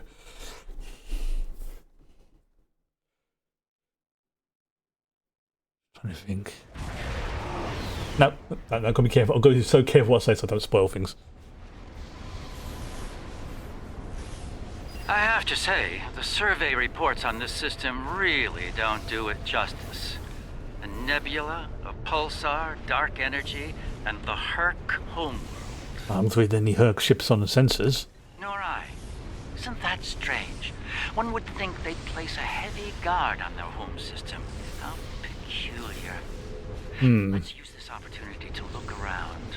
Quietly, of course. So you want me to blow stuff up? Noted. Just to sort of clear these ones off so they don't. There we go. Oops. I think I'll level up those at some point. Right. Let's bring. We're reading a number of interesting phenomena, despite interference from the nebula. Let's see. Plethora of heavy metallic compounds. A hotbed of tetryon and thermobaric energy throughout the nebula. There's a moon nearby. Preliminary scans aren't showing much, but it's just the kind of place the Herc could be using to hide a base. Or a fleet. Yeah, nebulas I'd like to take can make scanners go a bit wibbly. The pulsar's throwing off a lot of hazardous energy. Yes, I can see that. Most astute, Captain. Oh, it's freaking gorgeous, though. Shield adjustments. That's one thing I cannot deny, that the game, even for like a 16-year-old game, the game still looks really freaking good. And as they're updating like the ships and stuff like that as well. Scans are showing a lot It's of not perfect, it's still glitchy every now and then. compounds. It's a lot like... Like it's being completely stripped of anything remotely useful? The calling card Like of the the Tyranids. if I'm not mistaken. Perhaps we should send down a probe, just to be absolutely sure. There could be some herc down there, hidden by the nebula's effect on our senses. Oh, what's in the probe then? Launching probe. It's barely Class D. No metals, complex compounds, liquids, or atmosphere. That's no moon. Interior is a complex maze of tunnels. Thousands of them. This matches herc patterns we've seen elsewhere. They've been here. The probe is online and transmitting. Our science teams are taking a close look at the incoming data, but it doesn't look terribly promising. Shall we forge on? There's a lovely planet nearby. He tilts his head. Bounty of toxic rocks and metallic salts. Ah, circles of the planet. Right. What I'm going to do is I am going to put on... Where is it? The knives. There we go. So I've got a melee weapon and I've got a ranged weapon as well. I like to think that the Jem'Hadar are not averse to getting up close and personal when it comes to dealing with their enemies. Or shooting, whichever the founders dictate. Take it nice and slow. Entering scanning range now. Scanning the planet. These astronomic readings are strange. The planet has a highly eccentric orbit. Looks like it collects matter from the nebula as it sweeps around the pulsar, all while being bombarded with radiation. Definitely not habitable by most standards, though it's not quite demon class. An orbital period of several thousand years. That's a long orbit. That explains the herc life cycle. They must hibernate while the planet is at the far range of its orbit. This orbit coincides with the previous emergences of the herc. The 1,000-year cycle explains why they appear suddenly, then vanish just as quickly. Yeah, because they work on different timescales. We're reading complex structures here, along with power systems and technology. This could be a base of operations for the herc. It appears to be deserted. Why don't we take a look around? This could be a prime opportunity. Let's meet on the Defiant. We'll need to make some preparations before we send an away team down there. Nice. We'll transport to the Defiant. Yes, the usual crew. Okay. Now you need to behave. No. I've sent a team down to establish a secure zone. They're ready for you, but you'll want to put on an EV suit before you beam down.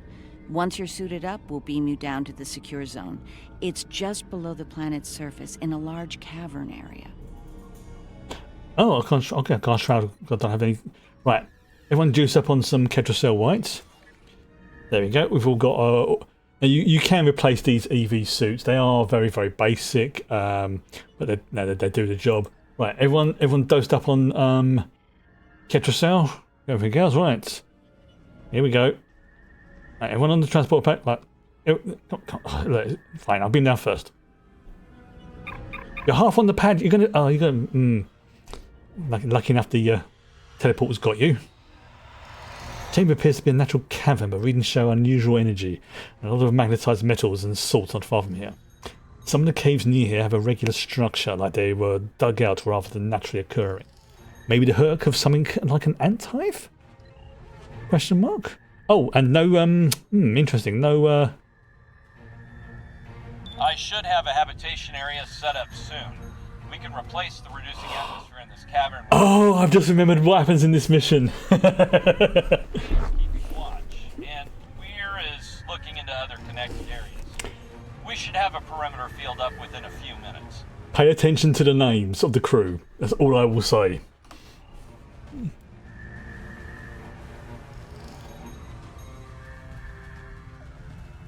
Bleeding a lot of background radiation and some wild magnetic fields.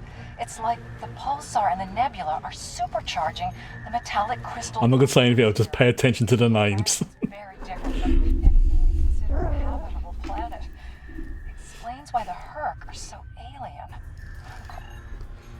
Yeah, there's a lot of references to various sci-fi, should we say, IPs. Now these are not directly ones, but they're like, wait a minute. They're kind of like Easter eggs, but also more sort of like a you know what we're talking about. You know exactly what we're talking about. Like the Ishimura, for example. If you've ever played Dead Space, you will know why that's making me giggle.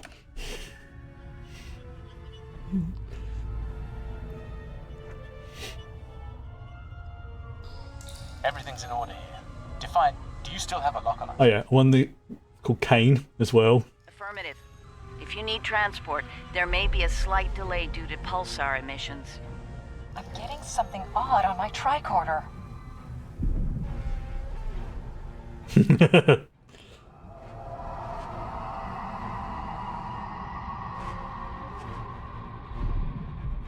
Yeah. Up there!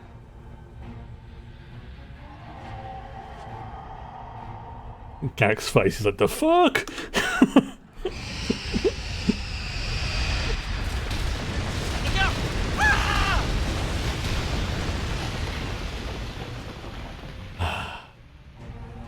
Right, are you going to behave yourself?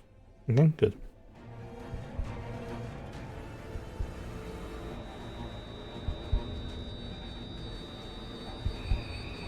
Yes, the screen is supposed to be black, don't worry.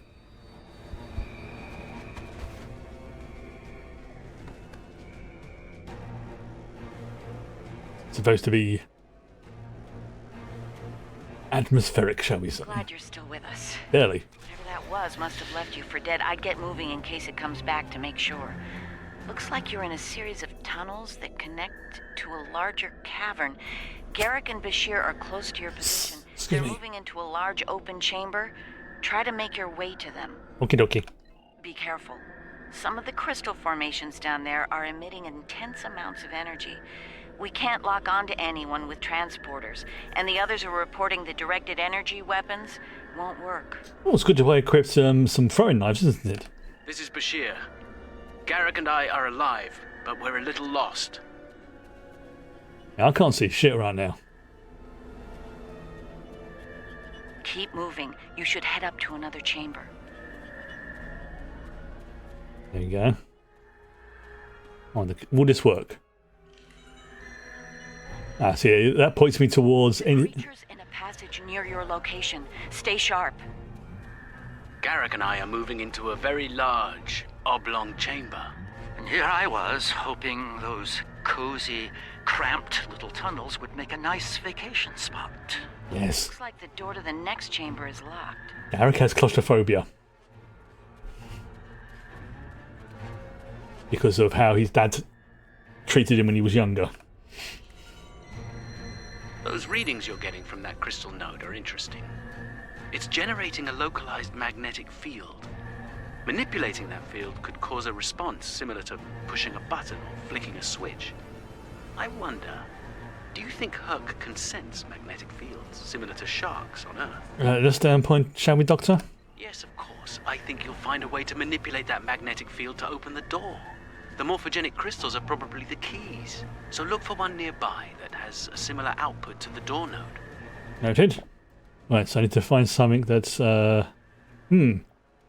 there's some sparkly things here, and there's another one there. Let's try this one. The readings I'm getting on that crystal are weak. It probably isn't usable. Right, let's try this one over here then. That one's got an odd harmonic. Doesn't seem to match the rest. Right. So, oh, there's a third one over here. Let's try that one. Check, yes, another crystal. Always crystals. That's the one you need. Use it to open that door. Oh, see, well, I've just basically snapped the chunk off. Open sesame. Oh, it's a bit janky, but it's getting there. It's getting there. There we go. All right.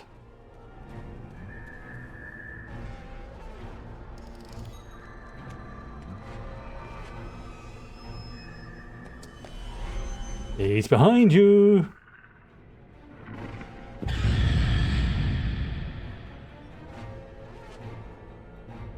So you may have figured out what some of the homages in this. Oh god, yeah, I just got to move, and yeah. I was even telling me run. There's a deep crevice ahead of you. See if you can get across. Ah, fudge. Well, You can't fight that thing. Run! I forgot what my jump key was. I forgot what my jump key. I'm trying to run. Really?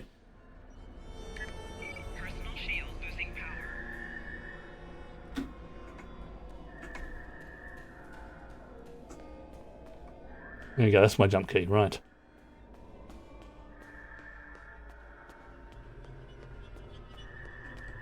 There we go. Ugh. Hazardous energy and anti-gravity ahead. Use your thrusters. I'm never a fan of jumping puzzles. Must not like anti-gravity. I'm never a fan of jumping puzzles.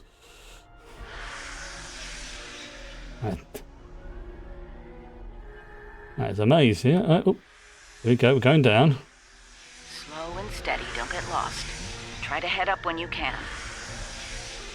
Garrick and I have a breathable atmosphere here. Everyone, try and reach our location. Williams here. I'm stuck in some kind of tunnel maze. Not sure how to get out. Looks like technical. Ishimura here. My nav system's useless. I'll keep trying to find you all. Yeah, this is a little bit of a maze. Oh, they're dead. Kane, report. I just lost crewman Kane's vitals. Weir's comm signal is down, but he's still alive. Keep an eye out. Kane. Ishimura.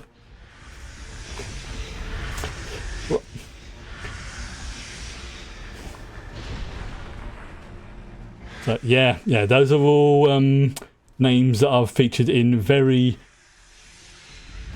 well-known sci-fi / horror films. Kane from Aliens. Ishimura from the aforementioned Dead Space. Now here's an interesting one. What's Weir from?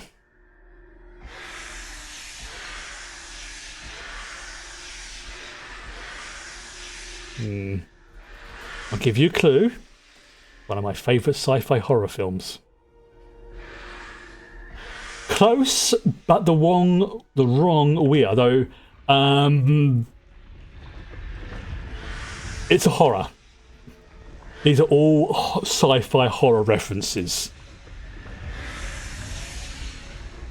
Ah, fudge. Okay, so I've got to do that and then fly back there. Right, let's see.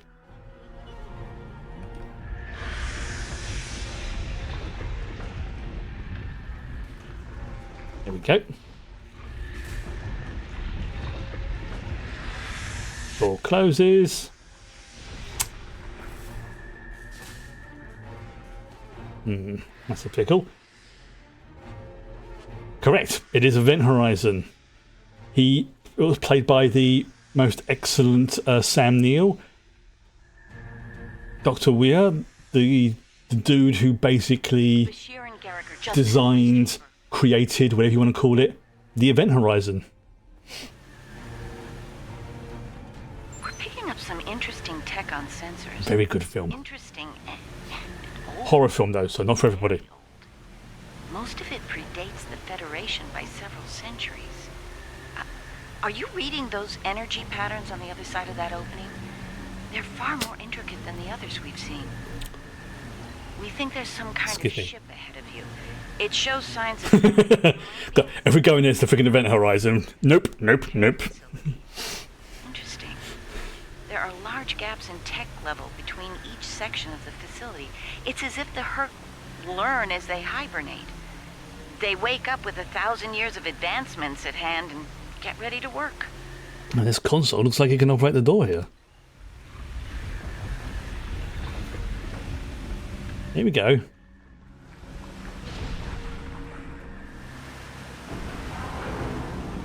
That's a big door. A very big door.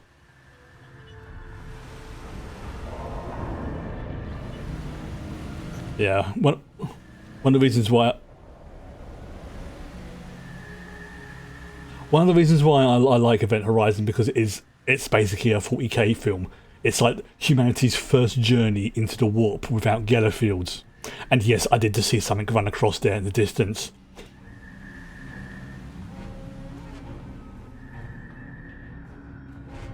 Hello. Ah. Good to see you, sir. Xavier said to me, yes, I can see. Well done. Well done, everybody. Well done. A pleasure to see you. We'll need all the help we can get if we're to leave this world alive. To that end, the good doctor and I have started to make sense of our surroundings. Excuse me? We seem to be in some sort of Herc command center.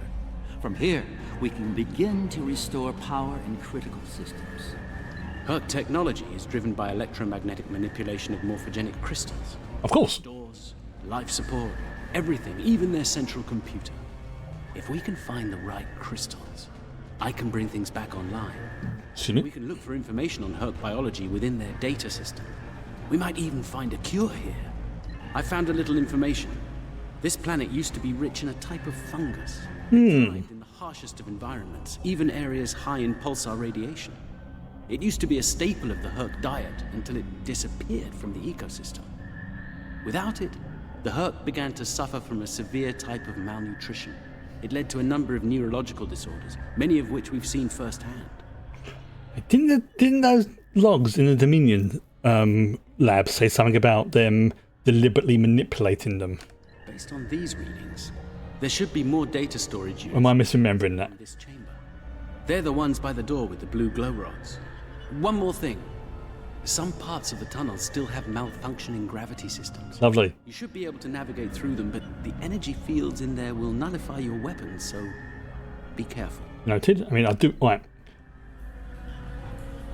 Okay, oops. Right, can I switch over to... Oh, I now have this one. Right, okay, so... Right, that's where we came in. Right, here we go. Fortunately, I can't see diddly squat in here because there's like interference, which is very annoying. Right, let's Can I go there? No. Can I go there? No. It's like one of the ones I have to go to like area A, then unlock area B and everything else like that. There we go. Oh god, we've got some glowy shit going on here.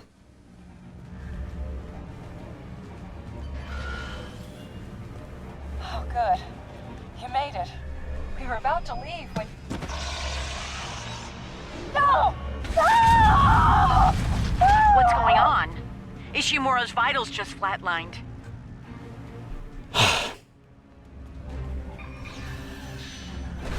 Enemy target on sensor.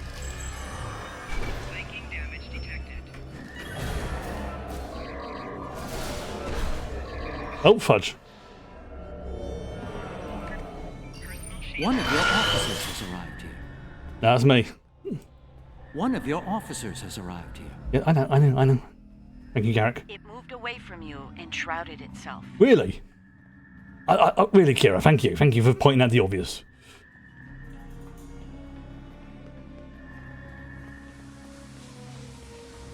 Right. Well, to be fair, I did try and stab it, so... That covers the first peaceful meeting between the Herc and the Founders over 3,000 years ago. Anti-gravity. Yeah, if I remember rightly, there's something up here I can grab.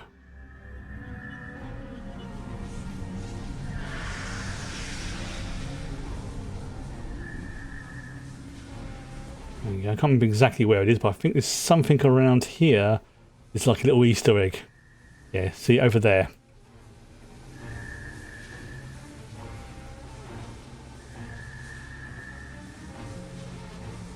It might have been a different I'll go through there. No, I can't. Right, okay.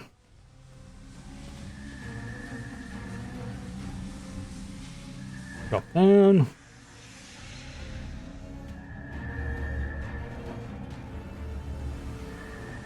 Right, so it only applies to that chamber, right? Okay, let's try this way. Don't know whether can't see diddly squat, but hey ho.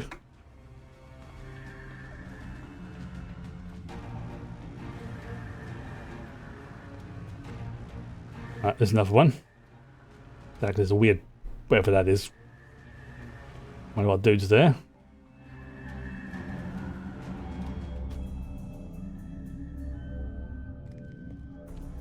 Hello. Hello, Kane. Let's get out of here before. William! Oh, Williams.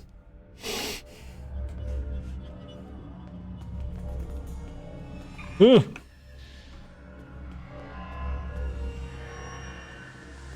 Right, was that the... Right, go back in. Ah!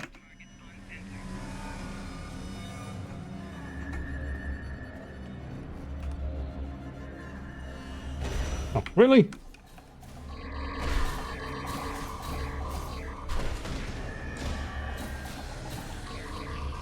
Ah. It moved away from you and shrouded itself. Right, oops. Wait, what are you doing? Make your mind up.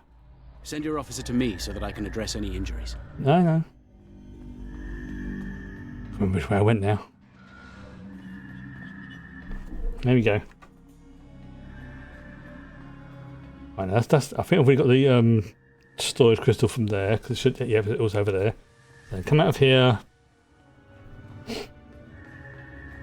Yeah. What are you doing? Dude. Virak, man, dude. Did you get a dodgy batch of Ketracil or something?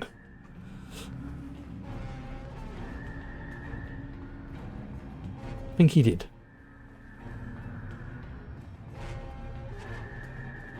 Okay, so there's one more after this. There it is, over there. Right, so we're getting the just got to run away. Tried to synthesize the enzyme they needed for cognition, but failed. Weird, because they couldn't think properly.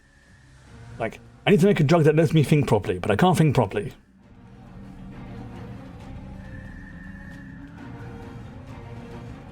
Oh, there goes the purple one. I think that's the last one.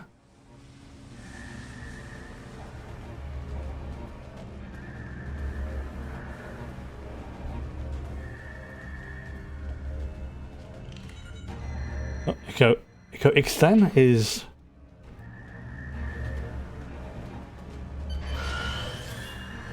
Alright. Let's just run.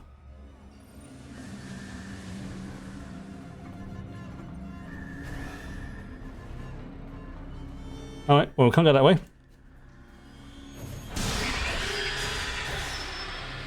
Alright, where's the last bloody thingy?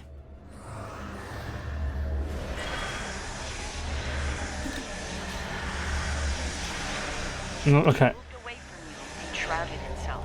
Right, so I just have to... Right, Send your officer to me so that I can address any injuries.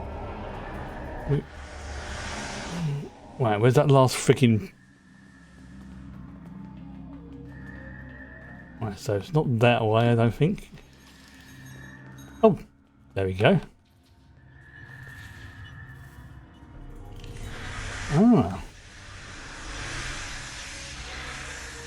Ah, yes. So I should now be able to go back through here. And then I think I can... No, okay, maybe not. Right.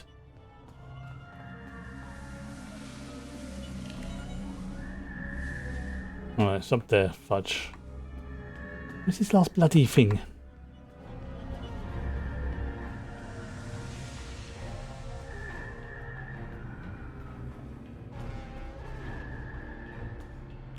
It's always a way, isn't it? You find too easy and then it's like, where's the... Well, maybe I have to go up here.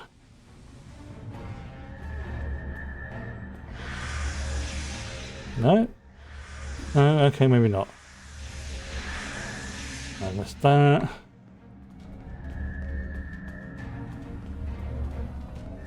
Mazes. I've never been a great fan of mazes or puzzles in games. Oh, that's a lie. I used to like them a lot when I was younger. Oh, he's stuck in the wall. But as I've got older, I've just found them more and more annoying as time goes by. And what's this? That's Kane's helmet. I have a feeling we won't find the rest of him. Yeah, he's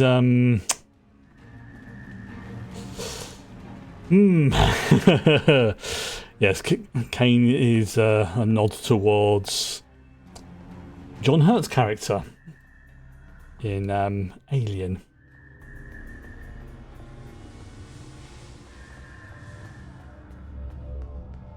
Okay. I think I've been up there. Up the green one, I think. I do vaguely remember I have to go up here for something.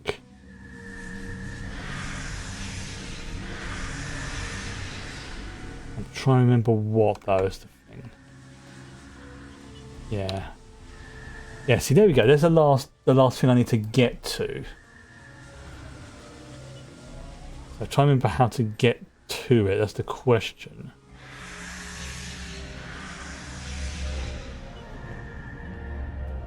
So I know I suspect I have to go up inside one of the beams like I did with the green one.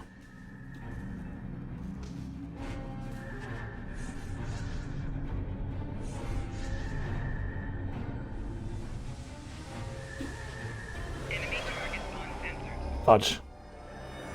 Why is that not allowing me to... Oh, okay, so I can't do anything there. Damn it. Doesn't help there's no mini-map as well. I mean, if I go on the main map, yeah, I can sort of... Yeah, it doesn't always do it. There was a brief shot of the map there for a split second.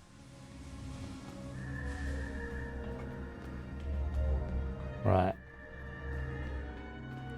Gotta be another console around here somewhere. Someone suggested that the final episode of Starfleet Academy might be the 1000th piece of Star Trek media. Oh wow, that would be cool if it did. Oh, I am caught up with Starfleet Academy now. I have watched the latest episode.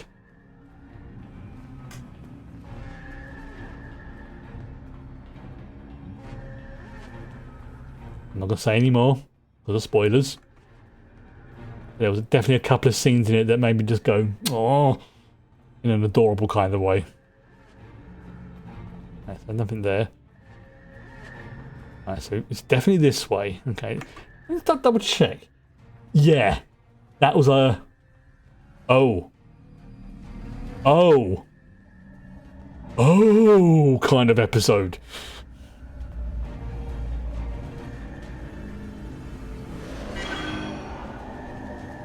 Oh wow, what was this? Ah, see, I've got two of them. I just need the last one, right? Then that'll do that. But yeah, that was definitely a yeah.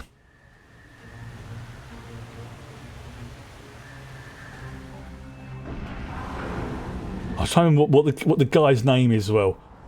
I forget his name. I'm just gonna call him the main antagonist, borderline villain. Like the guy who's playing him. Paul Giovanni, I think it is. I think that's his name. He's doing a great job of that character. Like, you know, when you see an actor. Paul Giamatti, there we go. I knew it was Paul Gia something, but you know, like when you watch an actor and they're playing a role, and you can just tell they are absolutely loving it. that is one guy. He is like, yeah. He's really. Let's just say that he has the expression of a dude who's enjoying. Yeah, honestly, I'm surprised by how much I am liking the.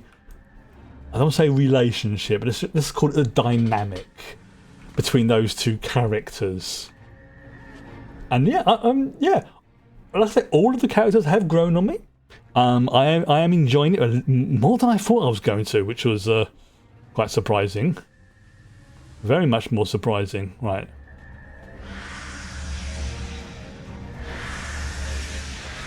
Oh, that's how I do it!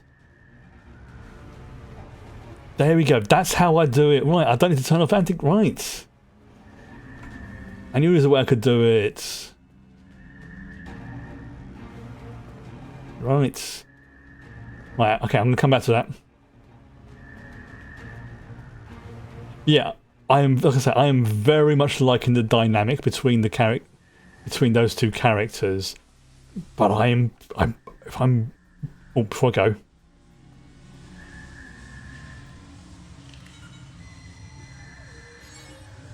Yeah.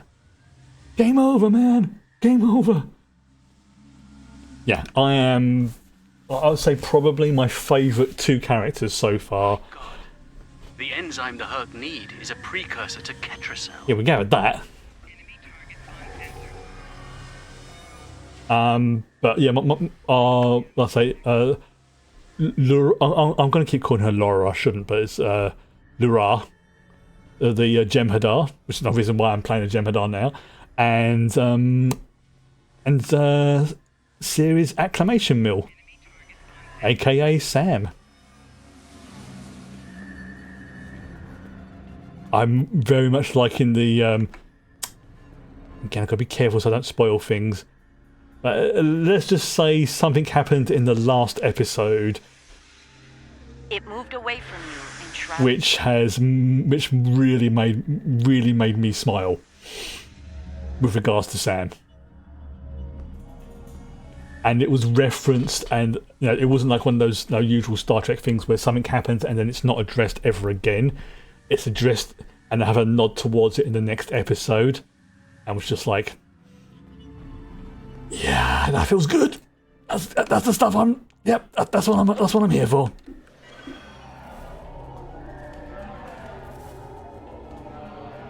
Tell me where I go back now. There you go.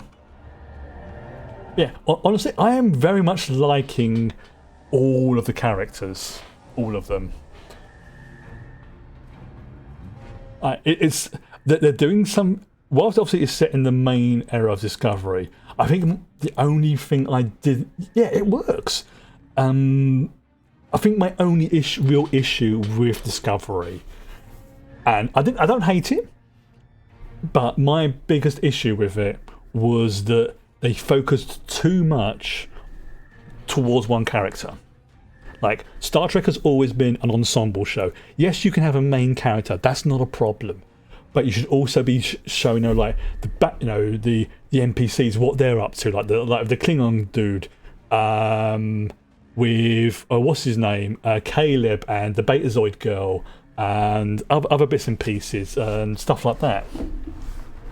Like, having them like an episode that's focused on those characters, you learn more about them, you start to appreciate them more. As I say, my biggest issue with Discovery was not Michael. I mean, apart from the whole Spock thing, but that was brushed over quite quickly. Was that it was too focused on her. You didn't get really a chance to see what the rest of the crew were really up to and like their backgrounds and things like that. Like, classic episode, there was one where I think it was the I forget the name, Arim, I think the character's name was, where the cyborg lady, did not see much of her at all until the episode where she was basically killed off. I'm like, this is the most we've seen of this character in the first place. I have no problem with the time jumps, I have no problem with the relationships and things like that. Generally, overall, I didn't have a problem with the show. Heck, even the jump into the future. That and what caused the burn. But that's we can gloss over that. We can 100% gloss over that. But that's not a big problem. We pretend that episode didn't happen. But I did not hate Discovery. I just didn't like the way it did some of those things. And that was one of my concerns when Starfleet Academy was announced, was that it was going to be set in the future Discovery era. And I was like, oh god, it's going to be Discovery 2. And it's a teen drama. And I don't get on with teen dramas, but I have been very pleasantly, happily surprised by things. It gave them a chance to sort of reset some of the storylines. And honestly, if they'd have done Discovery in the same way that they have done this, I would have been very, very happy. Like I say, I have some qualms with the way Discovery was handled. But overall, I didn't have a problem with it. We're generally fine with Disco, but really like the time jump. It gave us completely new stuff in the Trek world. Yeah, exactly. And having it be post-burn, and like, well, why can't you go into the future? Because of temporal chords and all that sort of stuff. Again, makes perfect sense. I liked it. I liked the whole thing about how Discovery worked, and the Mycelium Network thing was a little bit questionable, but not in a bad way. It's more like, yeah, that's you know what, fine, whatever. It's not for me, but that's fine. It's story fluff. It's fine. I just had, each season after that was a race against time universe. Yeah, that was the other issue I had with it. Every episode, so every season was just like, it's a big problem thing threatening the universe. It's like, you can only do that so much before it's just like, oh look, we have to save the universe again. Some of the best stories I have seen have been when it's like been more tightly focused on like the crew, like Voyager, for example. Whilst Voyager had its issues, I won't deny that, its storyline wasn't about saving the universe. It wasn't about this big important thing. No, it was literally getting the crew home. But unfortunately, Voyager suffered from serialization, which meant that every episode basically had to be reset, because they syndication, I think they call it, when basically it means they can play the episodes in whatever order they want, which ruined it. It's one of the reasons why you don't see Deep Space Nine often repeated on like TV shows and things like that. It's because it actually had a very light plot moving through it. Plus, I will say, as a fan of the Borg, I absolutely loved when they brought the 7 of 9 in, for multiple reasons, I won't deny, but it surprised people. They're like, yeah, Jerry Ryan can actually act her arse off. She's a very good actress, very good. And she went up in my estimations when I found out that she was basically playing 7 of 9 as if 7 was autistic, partially because of her son being on the spectrum, and was just like, that's how she was channeling, that's how she was playing it. And you're like, and there was an episode where she like took on like multiple personalities or something. It's been a while since I watched it, but if you've watched Voyager, you know the episode I'm talking about. And she goes through like multiple different characters, all of her, and excuse me, very she knows, absolutely brilliant. Loved her for it. Like I didn't feel like she was being like, it didn't even click that she was playing 7 as basically somebody on the spectrum. But then when I saw an interview with her like many years later, it's just like, yeah, this is how I did it. I'm like, oh, so that's why 7 was resonating with me. Also, I have an autograph from Jerry Ryan. So nicely done. We should be able to translate Herc data files and run a detailed analysis of them at a greatly accelerated rate now. I have a good friend in Starfleet engineering that would love to spend some time with this technology. I bet he would. Miles O'Brien, Union Man. Yeah, it's also as well. Another thing I liked about Academy. I'm gonna be very vague with this because this will be spoilers otherwise.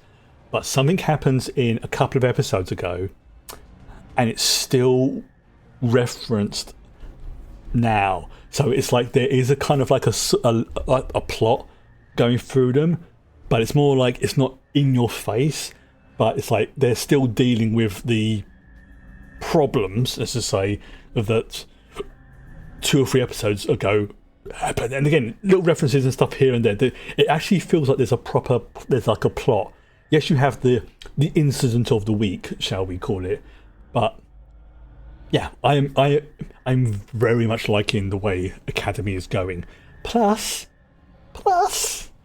it's pissing off those types. You know, the ones who claim things are woke and Star Trek is going ridiculous and like,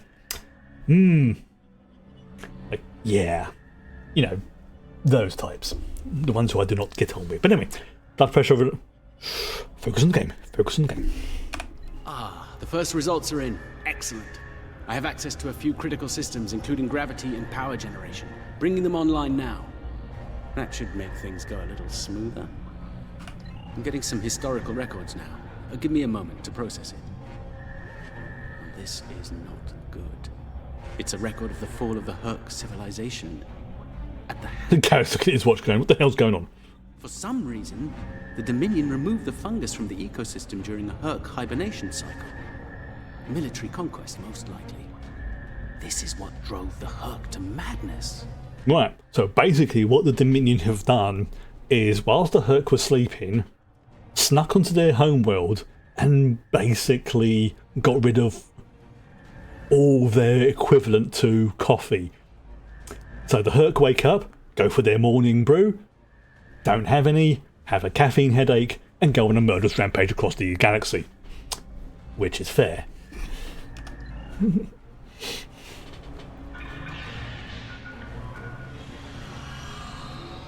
Oh! It appears we have some uninvited guests. You're a long way from Zenketh, Admiral. Yes. To what do we owe the pleasure? Zenkethi. That's not a Zenkethi. Ah, traveling incognito? One of her many covert identities, I suspect. This expedition of yours has gone on long enough. Touched a nerve, have we? You found a secret I've kept for millennia. Something I've kept from Odo and the Great Link. Yes. The origin of the Herc infestation. Yes, this founder has been very naughty. To realize my dream of dominion. Enforcers willing to obey without question. Loris? The Herc were perfect candidates, but their peaceful, free-thinking nature was an obstacle. In studying the Herc biology, I found the key to their loyalty. The Ketracel precursor? Yep. Yes, I extracted it from their ecosystem. They had no choice. Obey or die. I take it things didn't go according to plan. No, they became savage, incoherent, volatile. Yeah, The swarm grew larger, wilder. You took away their coffee. To control them diminished. Yes. All I could do was point them in the direction of my enemies. I would let them rampage and await their You revenge. got a bit of matted fur, sweetheart. Cry havoc and let slip the dogs of war. They were a failure, but they provided a gift. Ketracel, the gift that led to a more successful endeavor. The Gem Hadar. Yeah. Oh. I think I've heard enough. I knew you were involved in this somehow. Just like, oh, for God's sake, Odo. An empire on slavery. And now it's all falling apart. When the Alliance learns about this... But they won't. None of you are leaving this world alive. You would kill another founder? There were other founders who knew the truth once, like you. They did not want it. Also, logically, you can have like multiple Lorises and Wayuns because they're clones. To expose the truth to the Link, they failed. And paid for their lack of vision. All of you against the wall. Odo, this is getting out of hand. Stop this now. No, Odo. This is bigger than you. Bigger than us. The Dominion must endure. I'm afraid I can't allow that. What now? You've forced my hand. This is a modification of your own Herc lure. As we speak, every Herc in the quadrant is homing in on the signal. And you're calling them here? To their homeworld? On the contrary, madam. I'm calling them to the Founder homeworld. Your chickens, as the humans say, are coming home to roost. Dun dun dun. We will... Surprise! Yeah. They just watched basically a demon kill their god. That's what you call a bit of a pickle.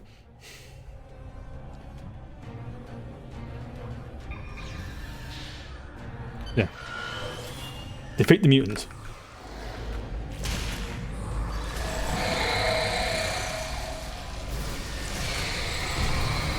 Oops. Then picked her up. Oh, hang on. There we go. Right, oh, I need to bring in an away team, don't I? That would help. One of your officers. Yes, I noticed. Thank you, Garrick. Thank you. There we go. Where's he gone? He's cloaking. Sneaky little shit. One of your officers. Very not helpful, Garrick. Very not helpful. Go away. You're dead, Jim. There we go. Wait for it. I think that's our cue. Now that we have restored operations here, our ships will be able to lock onto us with transporters. I suggest we take advantage of this while we can. Everyone beam up.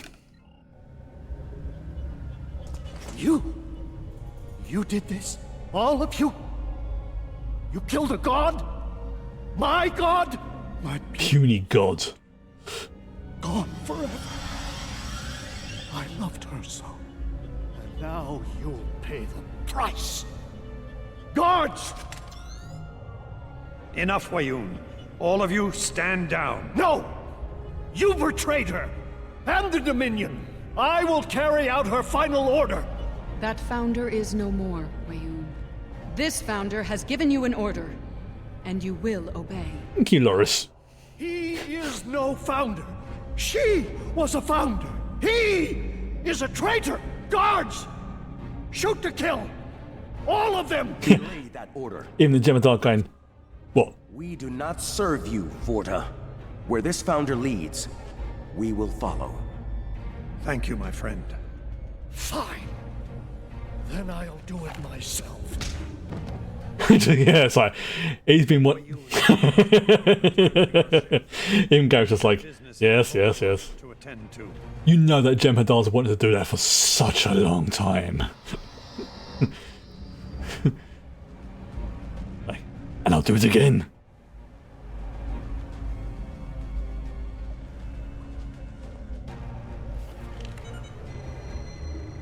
Canning. I'm just thinking what the time is as well, so I think I will do the next episode tomorrow. But it's a good one. It'll take a little while to go through. So okay, yeah, so it does seem it takes about an hour actually. 45 minutes to an hour, not it just seems like for less than that when I'm playing it. Oh, here we go. Was it part of your plan to draw every Herc in the sector to this system, Garrick? Because if it was, it worked with flying colors. Oh, that's a lot of Herc. Out of here and fast. That's a lot. Our only hope is to punch a hole through the swarm so we can go to warp. Right, we're right behind you, Captain. Hey, this is Defiant. Try to hold them off. See if I can arrange. Time for shooty bang bang.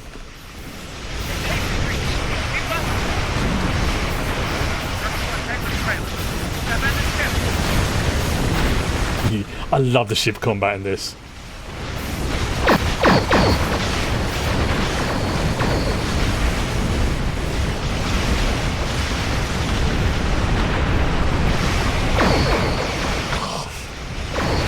Seriously, that little console I got from the Lucari rep makes such a difference.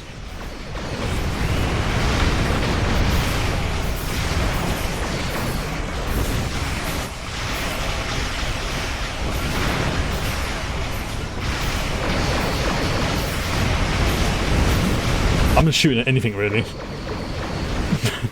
Because I can.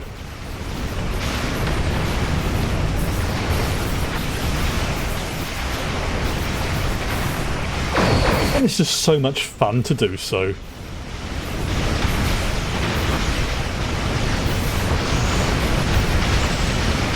Right. Also, now I've got fire at will. Yeah, that works.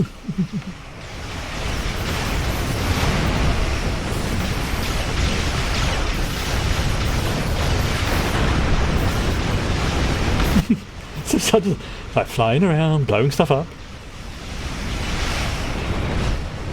Oh, polaron cannons.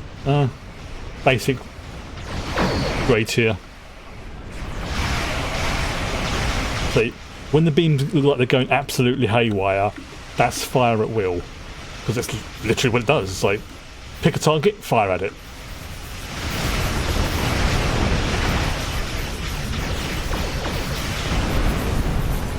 Ooh, wow.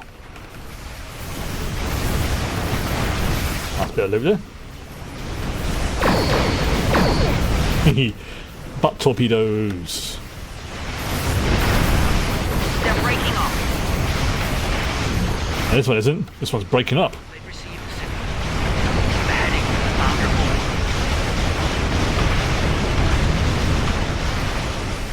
home. Oh, they buggered off.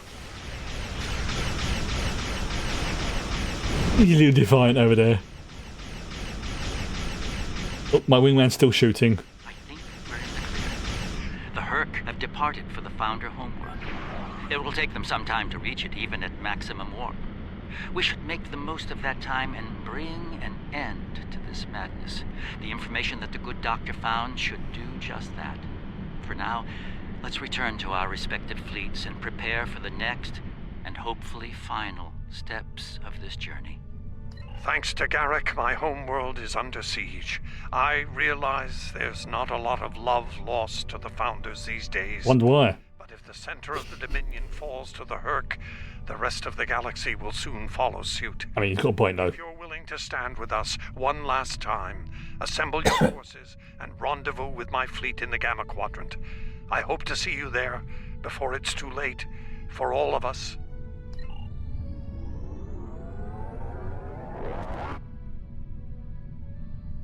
Did we warp out?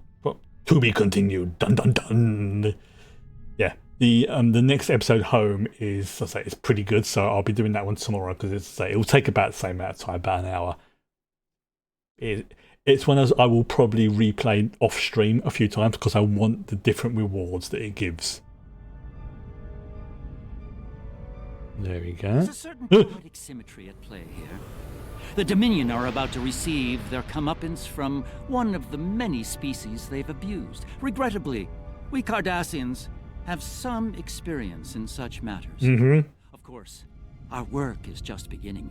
We need to formulate a cure for the Herc before they devastate every system in the quadrant. Basically, Ketracel coffee. We can achieve this lofty goal before they make a meal of the Dominion.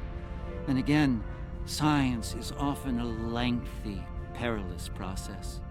I'm certainly glad to put Havas Kul behind me. Small, dark passages are not a passion of mine. Right, so like I say, I'm going to go with, yeah. It really doesn't do that much, but it's good for like the detecting stealth. You know what, I'm going to go with the Polaron beam because, yeah, it makes more sense for me to do that. Congratulations, Honored First. Yeah, there we go. Right, oh, well, Persa, the homeworld of the Founders, is under attack by the Herc. Here we go. This is our darkest hour. If Empersa falls, the Dominion will come to an end. I'm asking you to join in the defense efforts as soon as you can. A task force will assemble at my fleet's location in the Gamma Quadrant and warp to Empersa from there. Remember, if we fall, the Alpha Quadrant is next. It's time to make a stand. I hope you'll join in the fight. Right, so got the usual rewards and stuff there.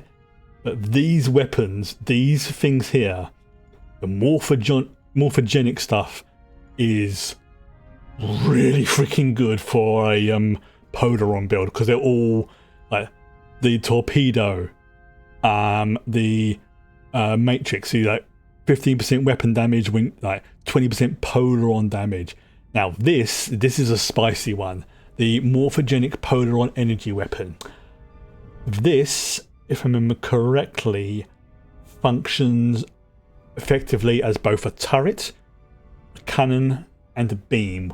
So weapons, so skills that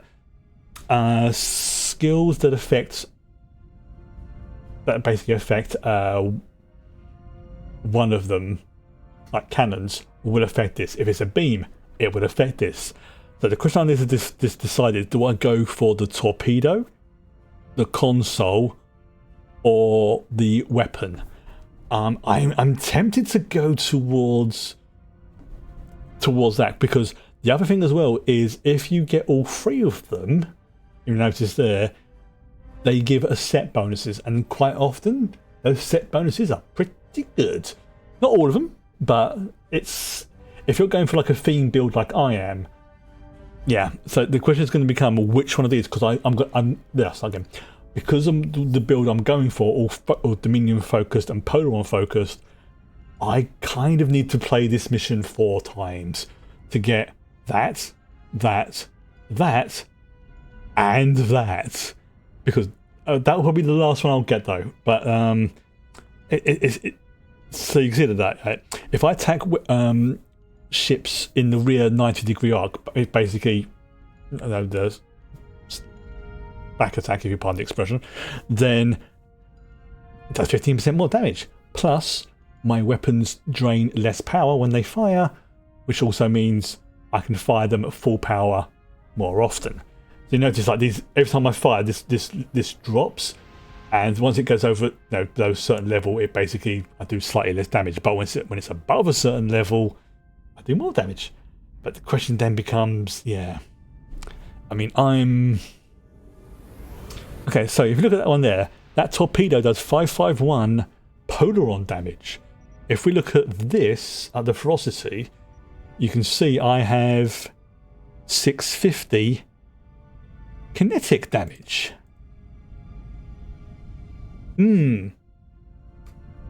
It's an energy torpedo.